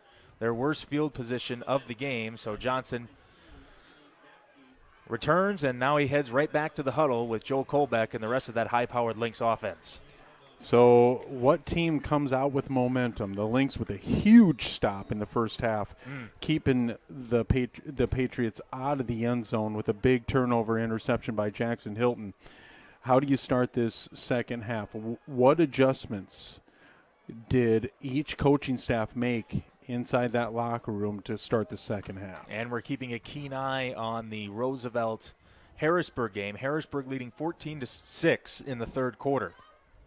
Kolbeck's going to run it to the left side, and he's going to get about 4 yards on the play. It's been a lot more methodical runs for Kolbeck. Johnson's had some big, huge chunks of yards. Kolbeck's been around that 3, 4, 5, 6 range, which is good too. Absolutely. It's going to keep the defense honest. It really keeps that defense honest because the option will come back the other way, and you got to be able to defend both of them. He does have a touchdown run in this game. That was in the first quarter. 2nd down and 7. And we got flags. This is going to be a false start against the Lynx. Well, they're going to turn it. They're going to say encroachment. Oh, good call. Good call, my friend. And so that's going to be more free yards. To the best of my knowledge, if I can remember 20 minutes ago, was there a penalty on the Lynx at all in the first half? That unnecessary roughness penalty on Parker. Okay. Yep. Parker Reed. Okay. Well, usually when they throw the flag like that and they stop the play, it's on the offense. But right. So that was my mistake, folks. Sorry about that. I know you can never trust me again, but oh, we can trust you. Johnson is blown up in the backfield. Holy cow. So we talked about in the second quarter how that Lincoln defense can start stuffing the run. They got to, what we say, Kyle, they have to start taking chances. Right there, they took a chance and blitzed that hole. And there's a good blitz by that defense, and he met Tate Johnson in the backfield. And that was number 18, Sam Hinbjorgen, I believe. Big third down coming up here, 3rd down and 5. We're going to pitch it out to Johnson. And he is going to get the first down. He's down at the 39-yard line. And he was stopped by number 9, Aiden Gerd. So thanks will move the chains. And you can take your chances, continue to take your chances from the Patriots, but sooner or later something's going to bust open because that chance will be in the wrong hole, the wrong blitz, and it's going to go for a home run. Mm-hmm. And the Lynx still haven't thrown much in this game. They've thrown, I believe, 2 passes. They're going to run it again. They're just going to keep grinding with Johnson. Look at that. Look at that push that Johnson gets. Yeah, and Tate, we keep on saying, you got to try to throw the ball, but it's working. It's truly working, except for one play that you had negative yards. Every other play on every series in this football game has been positive yards for the Lynx. They have not attempted a throw. Right. It really does look like the Lynx are just going to say, we're going to keep running it until you stop us. 2nd down and 4 after the gain of 6 by Johnson. Once again in that power formation. And again, Johnson's going to run, and he's going to pick up another first down as he gets across the midfield into enemy territory after the stop from Landon Kolb. And Lincoln's starting to creep that safety into the box, so now they have a true 4-4 defense. They have 4 defensive linemen and 3 linebackers with the safety. At some point, do you take a chance? You talked about that they're staying true to who they are and running the ball, but at some point, do you take the chance? Because you have true man-to-man coverage right now with a Jackson Hilton and on the other side, Carroll. There's man-to-man outside with those corners. And they're going to give it to Johnson again. It's only a matter of time before they take that Jeep shot, but not until Johnson keeps pulling this Lincoln Patriots defense and pulling Jackson Gertz and Kobe Lag. And it's another first down for the Lynx. And you know that the pass rush is not, if you do open it up with some passes here, you know the pass rush is not going to be there because they're staying home, the defensive linemen, for the run. And so there's no way a good pass rush can come out of that. It'll be interesting what the coaching staff does for the Lynx here offensively. Now from the 37-yard line, both wide receivers bunched up to the right side of the line. Here is Colbeck, going to run it right side. Another nice chunk for Colbeck as he gets near the 28-yard line. And again, that was Peyton Hughes on the stop. And hats off to the fullback there, Luke Wickersham. The lead block for Colbeck there is just, it's every level that's working really, really well, from the offensive line to the fullback to the tight ends to the receivers to the running backs back to the quarterback. Every level's working really well on the offense. This is a good time to have every single facet of your offense running like a well-oiled machine. Here is Johnson fighting forward across the 30. Gutierrez on the stop, and this is going to bring up a 3rd and 1. And this is what the Lynx always do. They hurry up to the line of scrimmage, and they usually pitch it to Johnson. We'll see what they do here. Could be a quarterback sneak as well. Nope, they're going to do that pitch. Johnson's going to throw it, and he has, Vegans looked like he lost it. It may be in the lights, and it is incomplete. It's going to be 4th and 1, and that was a little bit of a duck thrown by Tate Johnson, and Lloyd just didn't, I don't think he, or excuse me, Vegans, I don't think saw it. He didn't. He all he had to do is look to his left over his shoulder. He looks over the top, but that's a great play call. We talked about that in the first quarter. Try to get Vegans open in this offense because it's going to make your offense even more creative. So we'll see if the Lynx give it off to Johnson or if Colbeck keeps this one. Play action. Deep shot. Peyton Carroll. Touchdown, Brandon Valley. And there's your shot. There you go, Ken. That's what we were saying. And they decide to do it at a very interesting time on 4th and 1. If that doesn't work out, boy, that's trouble brewing. But it works, and the Lynx now have a 4-touchdown lead. I love the play call. Absolutely love the play call. They think you are running the ball. They got everybody in the box. Even the corners are coming off the edge for the pitch. You talked about what they've done on short yardage before. They've pitched it to Tate. So defensively, you're looking for that. All of a sudden, you play action, pop it open, and Jackson Hilton was running wide open over the middle of the field, and Colbeck hits Carroll for the touchdown. Extra point is good. The first completion of the day for Joe Colbeck is a touchdown on 4th and 1. And just like the touchdown earlier in the game from Tommy Thompson to Ty Schaefer, there was nobody within it. Who would have ever thought in a million years in that situation the Lynx would throw? But they had 2 guys open. They had Hilton and they had Carroll. They went with Carroll down the sideline instead of Hilton over the middle. Pays off perfectly. Oh, it does. And Joe Colbeck right now, 1 for 1 with the touchdown. His QB rating is is the highest you can go is 150? 158.3 in the NFL. Okay. I hate to burst your bubble, but he was 0 for 3 in the first half, or at least 0 for 2. Oh, was he? Yeah, he had the pass over on the far side that was short. You're right. And then he had, I believe he had one more incompletion to Carson Mashlin. So in You're the second right. half, like you were saying, second half, there perfect you go. passer rating. Yeah, and that's just, we all know what you meant. That's what you meant, of course. Like we talked about, is the chess match between both the coaching staffs from sideline to sideline. One is thinking one way.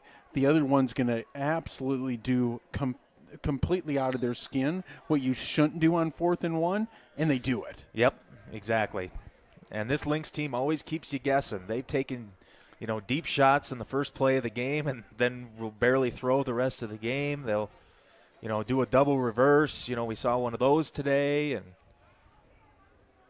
the Lynx defense is always coming up with new schemes. This is a very creative coaching staff, and it helps when you have such athletic players on your team like the Lynx have. And that's the reason why they have been to the state championship 2 years in a row, trying to make it 3 here tonight. This is a nifty-looking return headed to the outside. That's Isaiah Robinson, the starting running back for Lincoln, and he is going to be tripped up. A great special teams play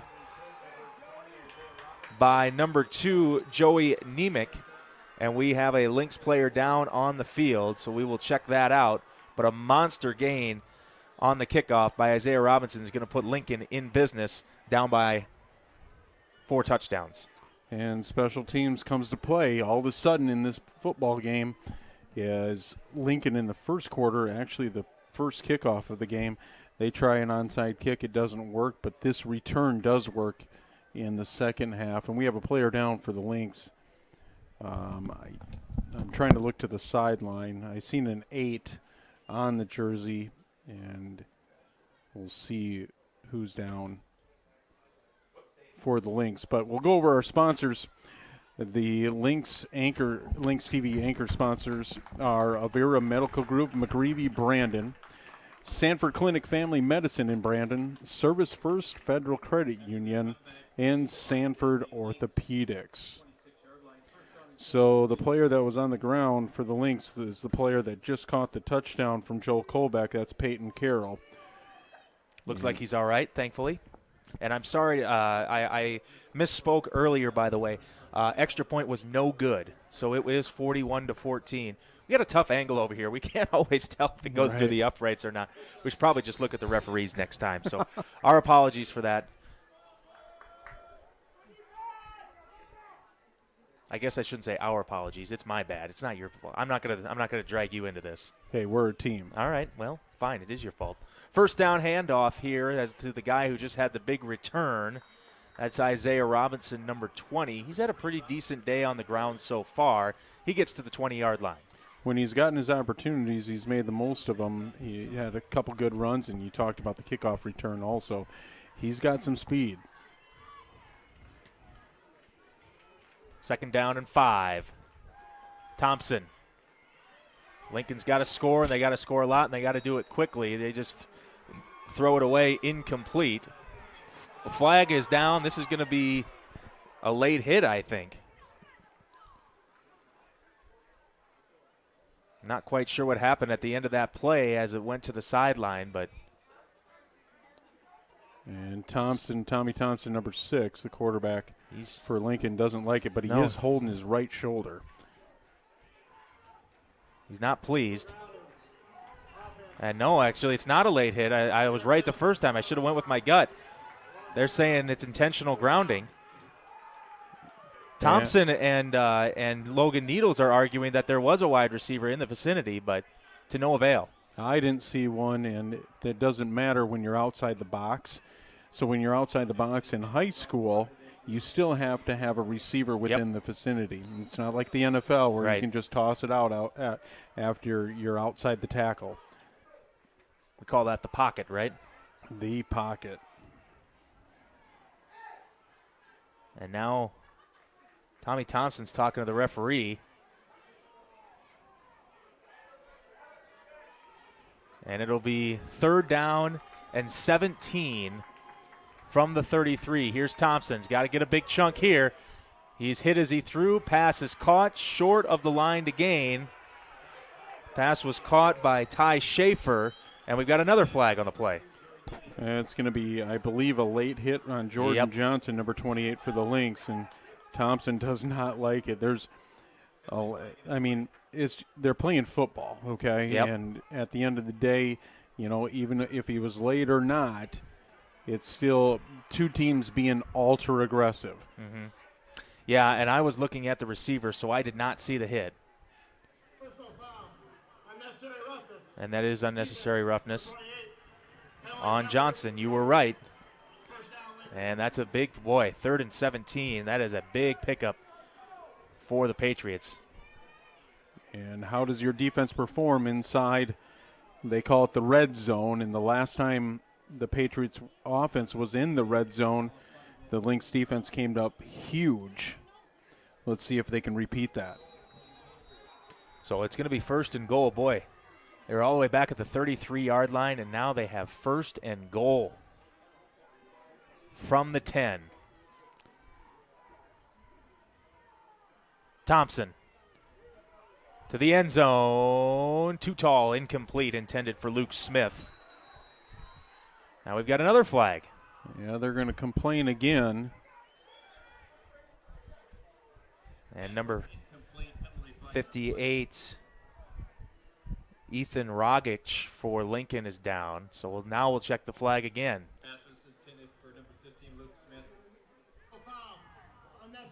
Another unnecessary roughness penalty. Wow.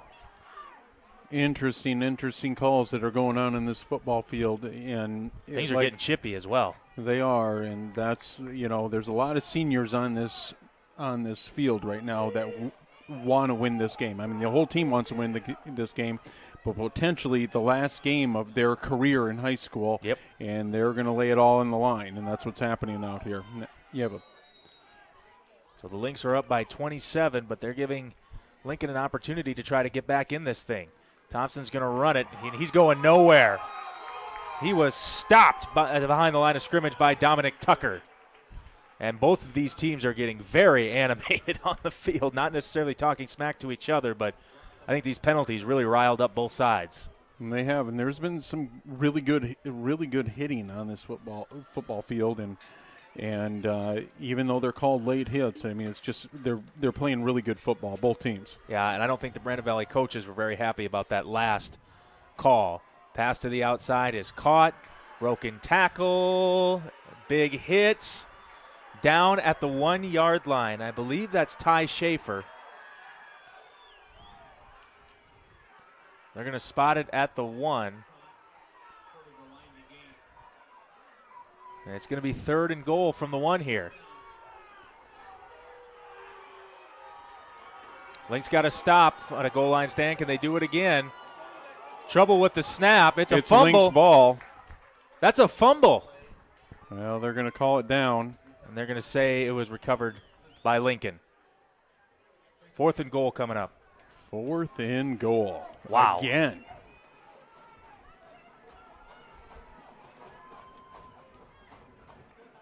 Lynx students and fans and parents trying to get them fired up. Fourth down and goal. Thompson out of the shotgun. Thompson throws. Ball's tipped and caught for the touchdown. Ooh. Tipped it right in the air, and Logan Needles came down with it. Touchdown for the Patriots, and it's now a 3-possession game once again. It is tipped by, I believe, number 19, Josh Pickthorn, and Jackson Hilton is sitting right there for the interception, and he just doesn't get it. Yeah, ouch. Touchdown, Had a couple though. of those tipped balls this year in our Lynx TV broadcasts that just somehow have found the wide receiver's hands. Nuts. Extra point. It is good, so it is now 41-21. If you're having flashbacks, that's because that was the score the last time these two teams played each other. It was. I don't think scoring is going to be done just yet. We got 3:55 to go here in the third quarter. Lynx offense has not been stopped all day, and Lincoln does take advantage this time of some penalties, and they take advantage of a first down and goal from the 1, and they do end up, first and goal from the 5. They end up punching it in with that tipped ball. And the one thing, it was great defense on that series. When you're at first and goal from, the 5-yard line that we talk about, and you hold a team to fourth down and about 1, and you almost come up with the interception, boy, you're playing really great defense. End of the third quarter in Sioux Falls, Howard Wood Field, Harrisburg leading Roosevelt 21-13. That would be a pretty big upset. Oh, boy, would it. Number 1 against number 5. Wow. And we're talking seeding in the playoffs on that upper bracket. Here we have number 2, Lynx, the number 2 seed against the number 3 seed. And we, like you talked about, Kyle, this was the end of the game score the last time these two teams met. And that's not going to be the way it is going into the fourth quarter here after this third quarter winds down. Another squibber. And it's just downed at the 31-yard line. That's where the Lynx will take over. We have seen no evidence that this Lynx running offense, or the Lynx offense overall, is anywhere near ready to calm itself a little bit, because they have been firing on all cylinders all night long. Well, when you've scored on every possession, that's always a great thing. And we talked about the last couple games. They've been scoring at a high rate. And pretty much about 95% of every possession in the last 3 games they've scored on. First down handoff is to Tate Johnson. And they might get another score here. Johnson to the 40. Johnson inside the 30. Cuts inside the 25. Breaks the tackle. He's in. Touchdown, Brandon Valley Lynx.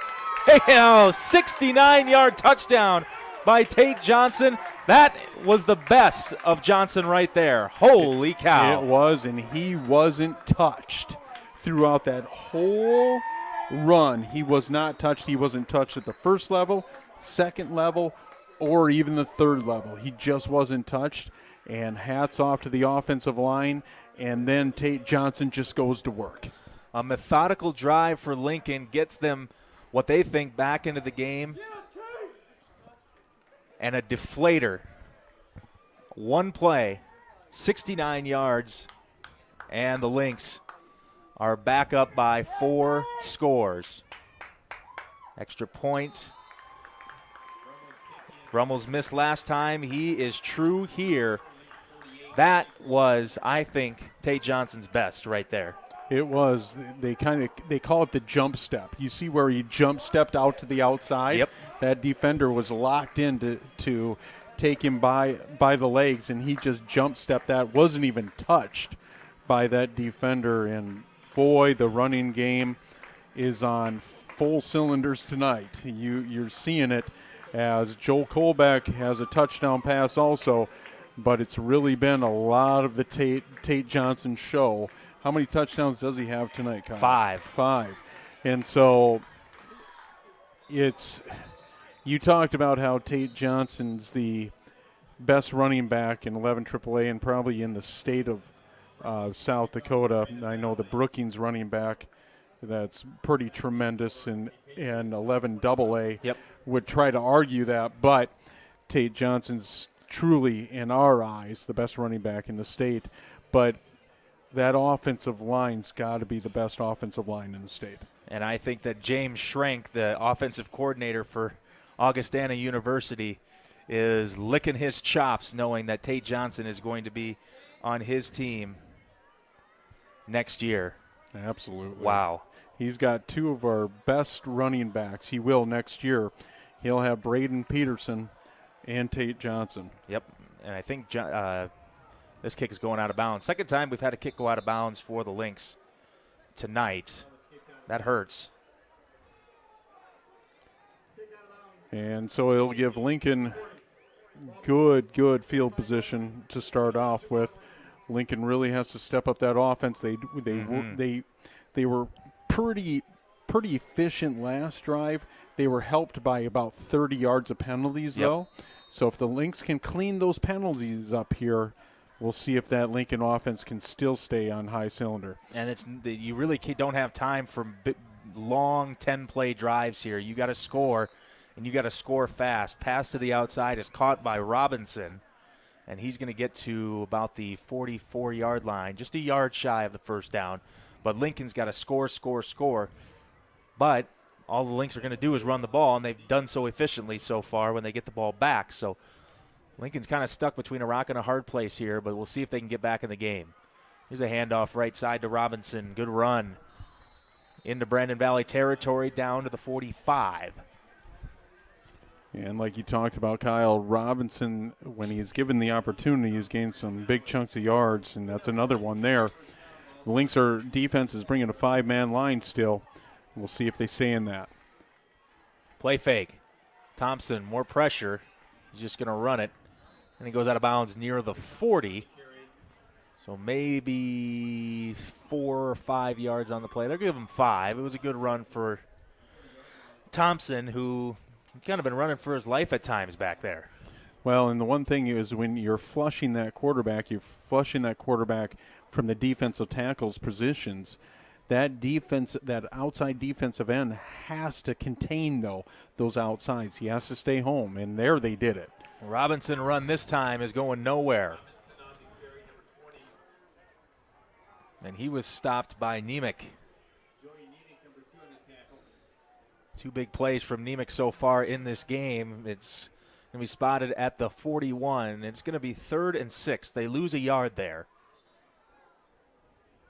And we've got a Lynx player down on the field. So it'll be 4-down territory, you'd assume, for Lincoln pretty much here on out unless they're backed way up. But they're at the 41-yard line here, and they need a lot of points, and they don't have a lot of time to do it. Down by 4 scores here. And you talked about, Kyle, the score on the top of the bracket in 11 AAA. Harrisburg, our last update, it was 21, I believe, to 13 going into the 4th quarter. Right.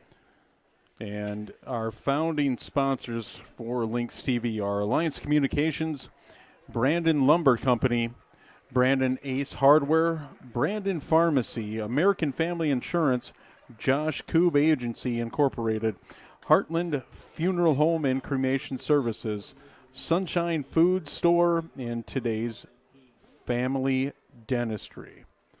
We just got another update, I believe. Yes, I believe it is 21-19. And that was just a minute ago. Harrisburg over Roosevelt. Yep. Riders score to make it 21-19. No word on the 2-point conversion as of yet. But as soon as we know, we will update you on that. On 3rd and 6, Parker Reed smacks Thompson, and he's finally taken down at the end of the play, and it will be 4th down after a gain of 2. Interesting play call by the Patriots, as that was a designed run on 3rd and long by Thompson. So that sorry, go ahead. Brings up a big 4th down. You do not want to give it back to this Lynx offense. 4th and 4. Thompson's all alone back there. They're bringing some heat. Pass to the right side. Good throw. It is caught. 1st down. Ty Schaefer. A big play, and Schaefer, he's been the go-to guy for Thompson most of this game. By the way, in that Harrisburg-Roosevelt game, Roosevelt scored to make it 21-19, did not get the 2-point conversion, so it remains a 2-score game there with 9 minutes to go. So we'll keep you updated on that. I'm checking Matt Zimmer's tweets every once in a while. That's a little bit quicker than hearing it from Bob. So it'll be 1st down and 10 from the 30. Parker Reed coming again. Thompson gets it away. Ball's tipped, and almost intercepted by Van Weston. Oh, that would have been number 2 on the day against Thompson. Boy, right in his hands, but those deflections, those are hard to react to. And that's what the pressure's doing to Tommy Thompson. It's making him throw on the run, and he's throwing some errant passes. And the Lynx defense is right there. They got to convert those interceptions. We saw one in the first half, at the end of the first half by Jackson Hilton, but 2 others have been dropped now in the second half. And they're going to run it this time. Nothing doing. As Robinson is finally bottled up, and I believe that was Parker Reed again. And he has been a monster tonight. And it's going to be 3rd down and 11. Again in 4-down territory.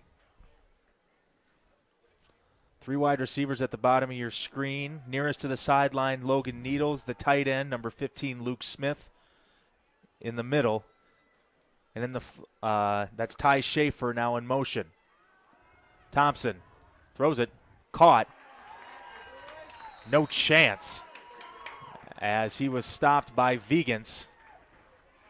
Yeah, they tried to run that underneath route there, and it just didn't work. The linebackers stayed home and let him come under that linebacker coverage, and they met him for a minimal gain. Big fourth down again. Yep. In the third quarter. Interesting to see if the Patriots will let the clock run out and try to draw them off sides here. They're going to go 4th and 9. Pass to the left side, tipped up in the air, and incomplete. Good coverage on the play by number 14, Noah Thompson, who's gotten some more playing time. One of those guys that we've been talking about as the year goes on. It was right in his hands, but a good hit from Thompson knocks it away. Lynx ball to start the fourth quarter. And turnover on possessions, like Kyle said, into the fourth quarter. We have a 48-21 ball game, 11 AAA matchup in the semifinals. I can't believe we're already here. It's been a fast year, hasn't it? They get faster and faster, don't they? It has. The platinum sponsors for Lynx TV are Sanford Health, Sioux Valley Energy, Alliance Communications, Coca-Cola Bottling, and Midco Communications. The pride sponsors are Architecture Incorporated, Hinkle Electronic Materials LLC, McDonald's, and Michael's Fence. Thank you, sponsors, for allowing us to do this year like you have every year. And some of you sponsors are new. The reason that it's even more special this year is that a lot of fans just can't come to the football game. Right. They decide not to, or they can't. And we're able to bring it to you live. And if you're out in the community, thank these sponsors, because they're the ones and they're the reason we're able to do this and bring it to you live. Yeah, we appreciate the sponsors. We appreciate all of you watching here as we're going to start the fourth quarter. We have 725 people watching us on YouTube alone, and I know plenty of you are hanging out in your garages or in your living rooms or in your basements watching on TV on Alliance Channel 226, and we appreciate it. As the Lynx got 12 more minutes until they are headed to the state championship, if they can hold on to this 4-touchdown lead as Johnson heads to the right side and he gets a first down. And the only thing that's stopping this offense right now is when they move the chains and stopping the clock. And that's what the Lynx are going to want to do, is drain this clock, keep it away from the Patriots offense and Tommy Thompson, and they're doing a good job of it.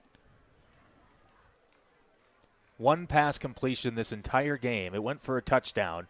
The Lynx have done it all on the ground against the number 3 team in the state. Johnson, right side. Another good chunk for Johnson to the 49-yard line.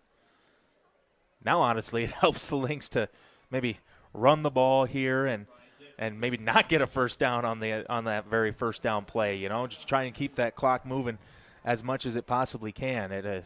But hats off, Kyle, to the defense. The defense. Oh, of course. I mean, a four and out there was huge, and gave the Lynx not only possession of the ball, but it gave them good field position too. Second down at 4. Johnson spins away from Andy Blazevich. And he's going to be close to a first down, but he's not going to quite get there. He does get into Lincoln territory. And the stop, number 33, Kobe Lag. 3rd and 1. And Lincoln's bringing everybody up in the box. Johnson up the middle. No doubt about it. He gets the first down. He's down to the 45-yard line. Boy, I can't imagine. I wish we had statisticians up here. I cannot imagine how many yards rushing Tate Johnson has. At least 250. At least. And the most important stat that he has is 5 touchdowns. Yeah. It's nuts. If he gets one more, I think that's got to be a school record of some sort. Maybe. He's got to break some record here tonight because he has been that good. 1st and 10 from the 45. Lynx trying to nail this one down and head to Vermillion. Johnson is met in the backfield this time. He's going nowhere. And Joel Kolbeck, boy, he's kind of upset at himself because anytime you see that defensive end go to the running back, you keep the ball on that option. Yep. And he didn't there. That defensive end came straight down on Tate, and thinking he was taking his chance. It's that defensive end against the quarterback and running back, and that's Kolbeck's job to read that defense and keep that ball. Because if he keeps that ball, he's off to the races. Yep, and you could see the frustration with him. 2nd down and 11. They're going to give it to Jackson Hilton. Heads to the right side. Good run for Hilton. It's right around the 40-yard line. That's going to bring up a 3rd down. This is an interesting spot here for the Lynx. It's 3rd and 5. We'll see what they decide to do here, if they just decide to keep it on the ground and keep the clock moving, or if they go aggressive here and try to pick up another first. An interesting call if the Lynx do not get the 1st down. Do they go for it on 4th down? If I'm sitting there and I'm the head coach, I put my defense back on the field. I play the field position game now, and I don't get too aggressive here, especially with 8 minutes to go in the 4th quarter and you're up 27. From the 41.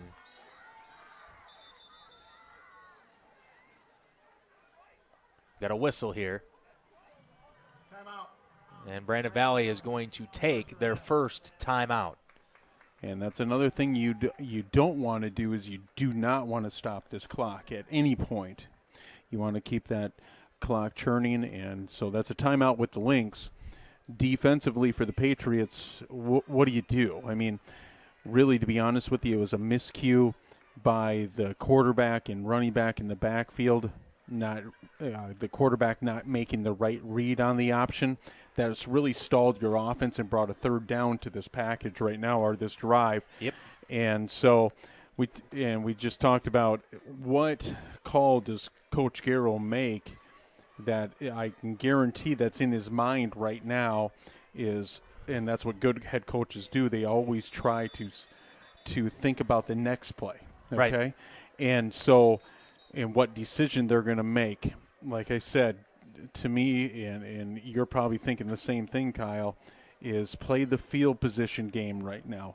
Don't be ultra aggressive. If you don't get it here, keep the ball on the ground here, okay? You don't have to put the ball in the air. You don't have to stop the clock anymore. Your defense is playing really good football, okay? And so you have the best of both worlds. You can punt it and you have a 27-point lead. You can play that field position game if you want. So 3rd and 5 coming up here. 8 minutes until Vermillion for the Lynx if they can hang on here. Kolbeck's going to throw it off his back foot. It's caught. Stumbling. It's Vegans. We've talked about him all year, and he finally gets into the end zone. Touchdown, Brandon Valley. Great call by the offensive coordinator. We talked about it a lot of this game, too, is what can open up this offense a little bit is the play action. And the play action is going to work because of the offensive line working so well and your running game and Tate Johnson working so well. That play action is coming to, you can use that in so many facets. They used it on the touchdown throw to Carroll. Yep. And now they just sneak that tight end across the formation and down the field about 15 yards in a good throw. It was a good beautiful throw by Joe Kolbeck. Yeah, and I said it was off his back foot. We got Vegans down there. I think when he stumbled on the turf, he might have cramped up a little, but he had enough to get into the end zone. It is surprisingly warm here for November. And we've had a couple of players I've seen on the sideline kind of stretching themselves out. We will see how long this Lynx offense stays on the field as the extra point is good to make it 55-21. This Lynx offense, I mean, you give it to them 100 times. It feels like they're going to score 100 times. That's just the way that it's looking right now. It's every single possession. It's just, pick your poison, to be honest with you. And we've talked about it all year. If that running game is working so well, which it is, that to me they have the top running game in the state on offense, use that passing game a little bit too, and that doesn't allow safeties to come down to the box. They got to stay home for the deep pass, and right there they didn't stay home, and you hit your tight end because the linebackers weren't. I can guarantee the linebackers weren't even thinking about number 15. No. And that worked perfect. Great call by the coaching staff. Yep, and we've been waiting for that play action pass for him to get out in the flat like that for weeks now, and they use it just at the right time. 8:03 to go. Now it's time for the Lynx just to hold on tight here.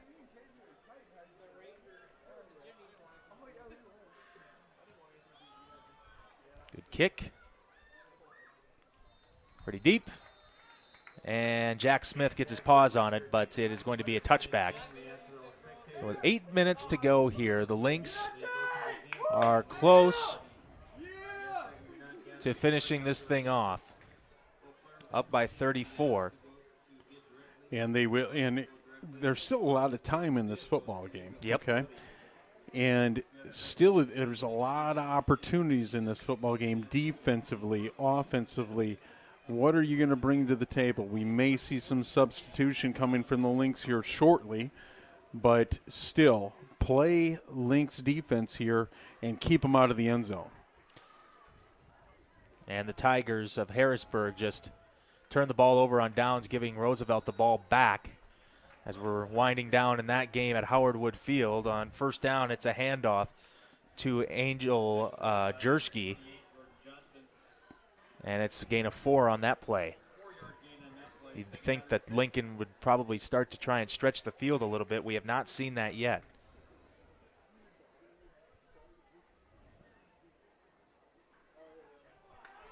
And not going to work this time on the handoff. Jersky is stopped.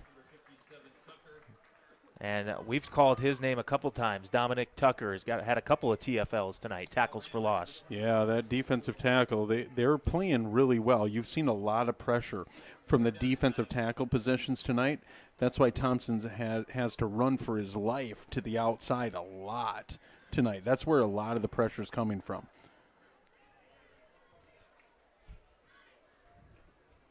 So 3rd down and 9 coming up. Got to throw it here, as now we're under 7 minutes. And I think Lincoln is starting to see the writing on the wall, but they'll try and pick up the first down here as the pass over the middle hits off a couple of players' hands. Schaefer's hands, and then it was Oromo who had a chance at it as well.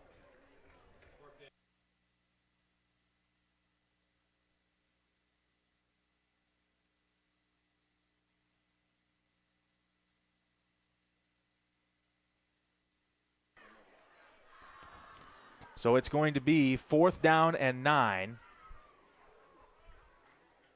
We'll see what Johnson decides to do here. They're going to punt. So it looks like the white flag has been waved, and Mashlin's going to come out to return the punt. And this should give the Lynx offense really, really good field position. Again, watch the fake. We've seen some trickery here.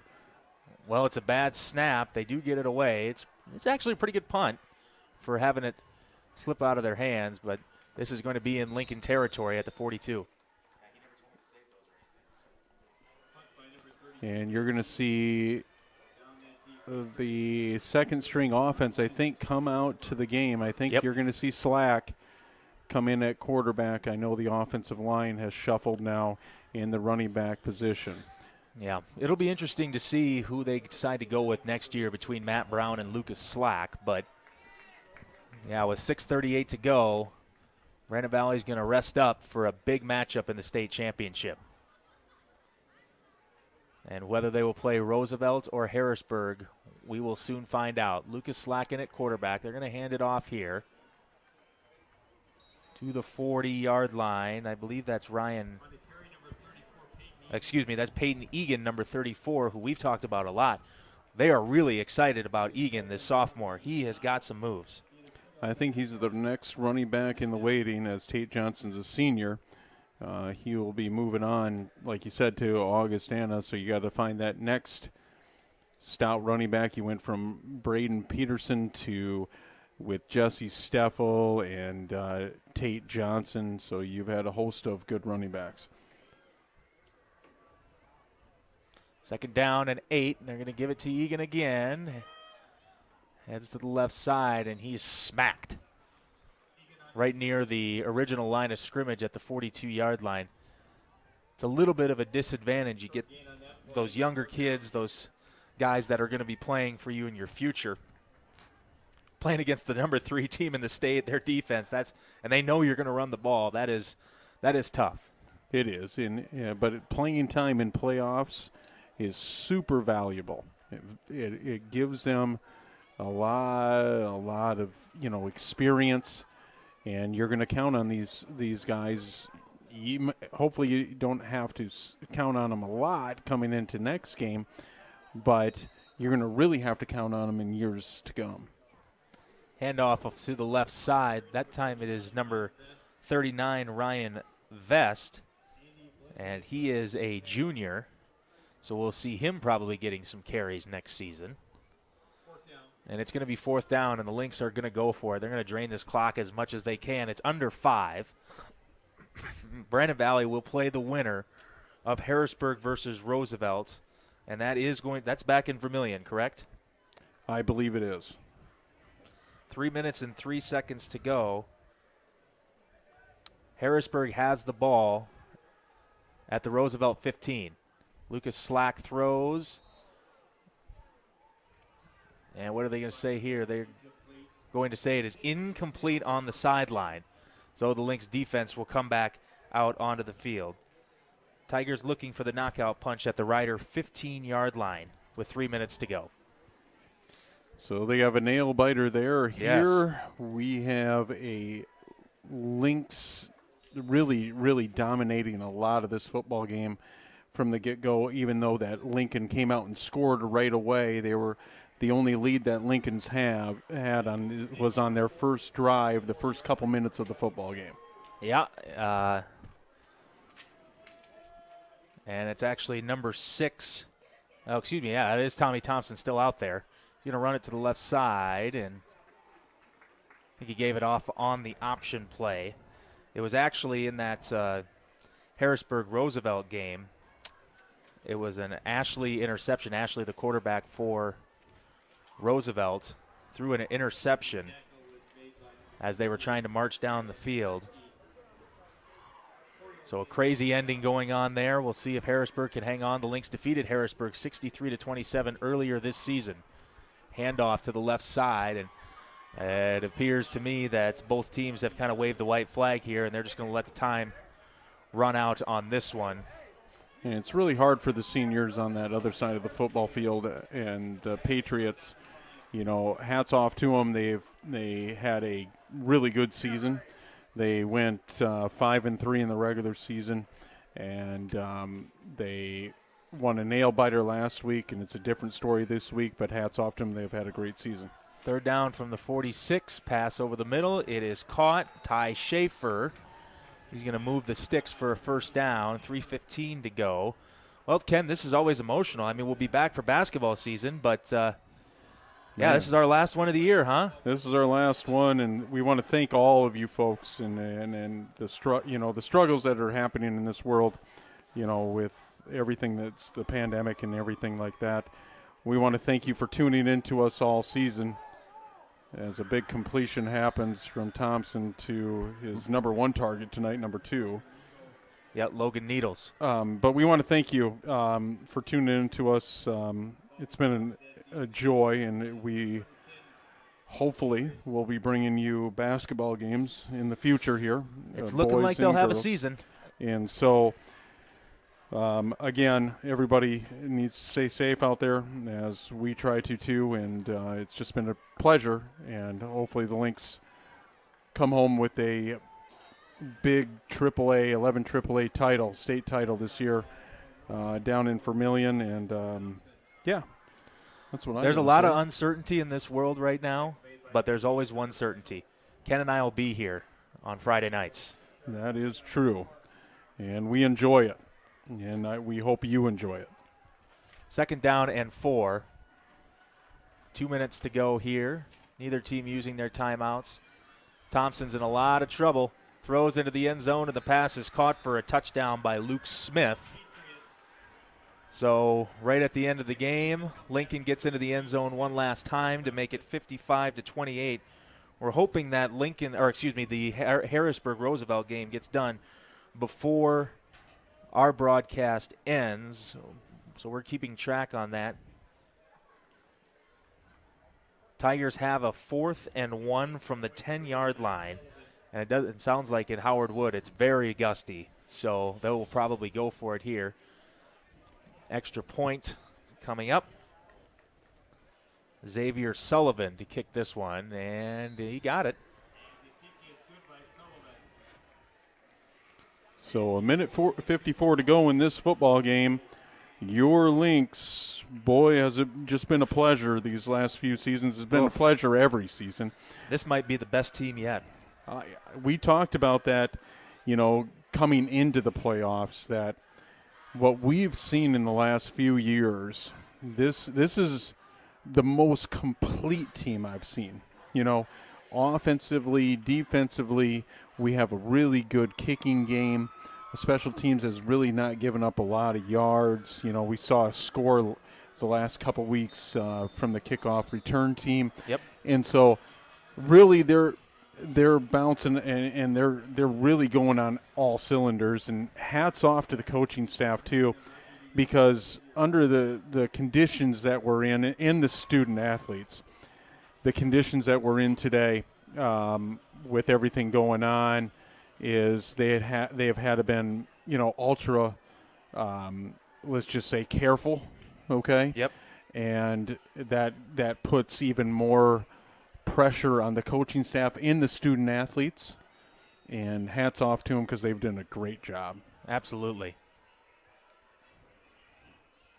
And Roosevelt's defense did a hold, so they're going to have the ball at the 10-yard line with 2:04 to play in that game. They'll just down this one inside the 25-yard line, right at the 23. And I'm thinking that we will just either see a couple of run plays or maybe even just a kneel down. So what you've said is Roosevelt has the ball at what yard line? Their own 10. Okay. 21-19 in that one. Harrisburg leading. Harrisburg had a 4th and 1 from Roosevelt's 10, and they could not convert. Whew. So that's tough. Why didn't they just give it to Tate Johnson? Well, they could have, but not this year. It's always a fun option. To the right side, a good-looking run across the 35. And that will stop the clock again because they got to move the chains. A minute 45 to go.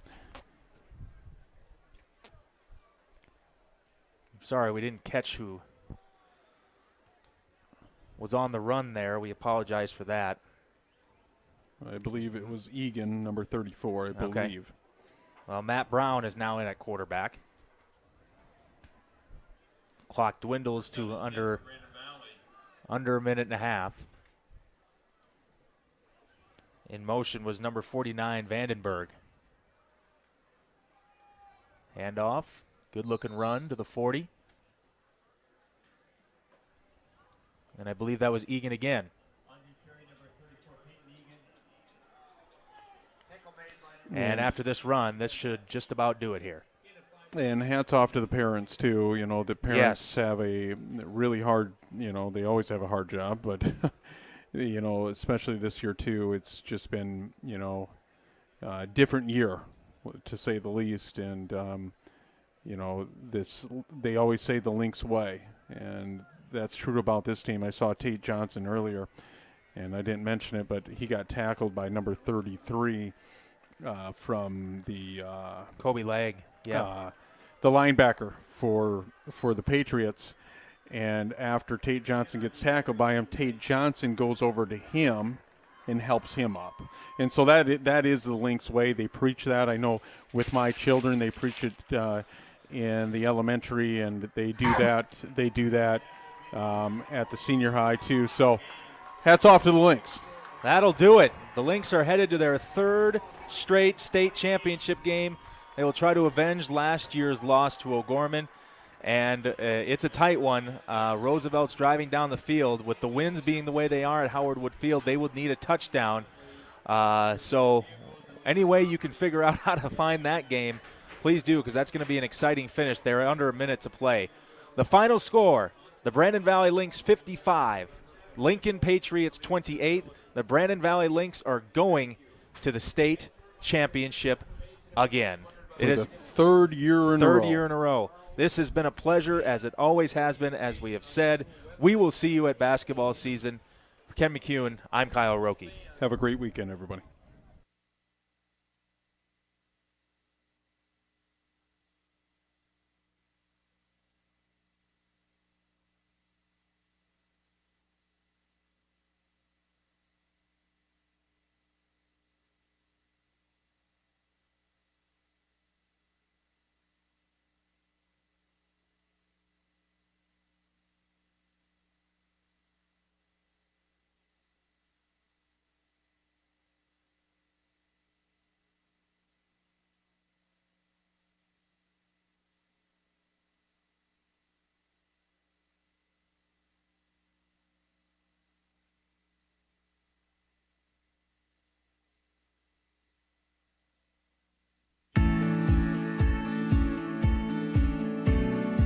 Our Buy Brandon campaign is a way for the Chamber to put some excitement into our residents and our community about how important it is to spend your dollars here in Brandon.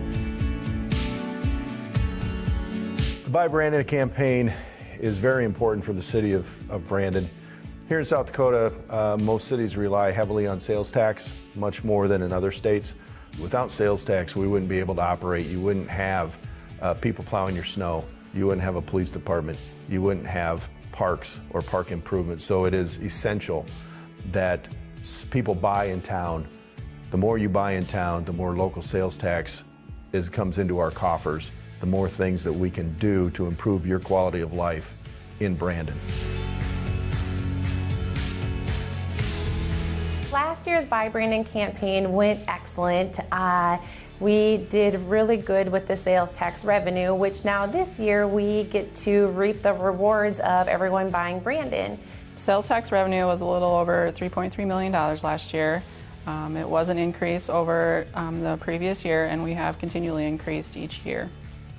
We use that money for park improvements, such as the Sunrise Playground surfacing, the transit bus system. Last year we did also buy a new bus. Our original bus was getting aged and old. We also use that for debt service and some equipment for different departments. With the money we bought a plow truck, which helps plow our streets in the winter months, and we also bought a loader.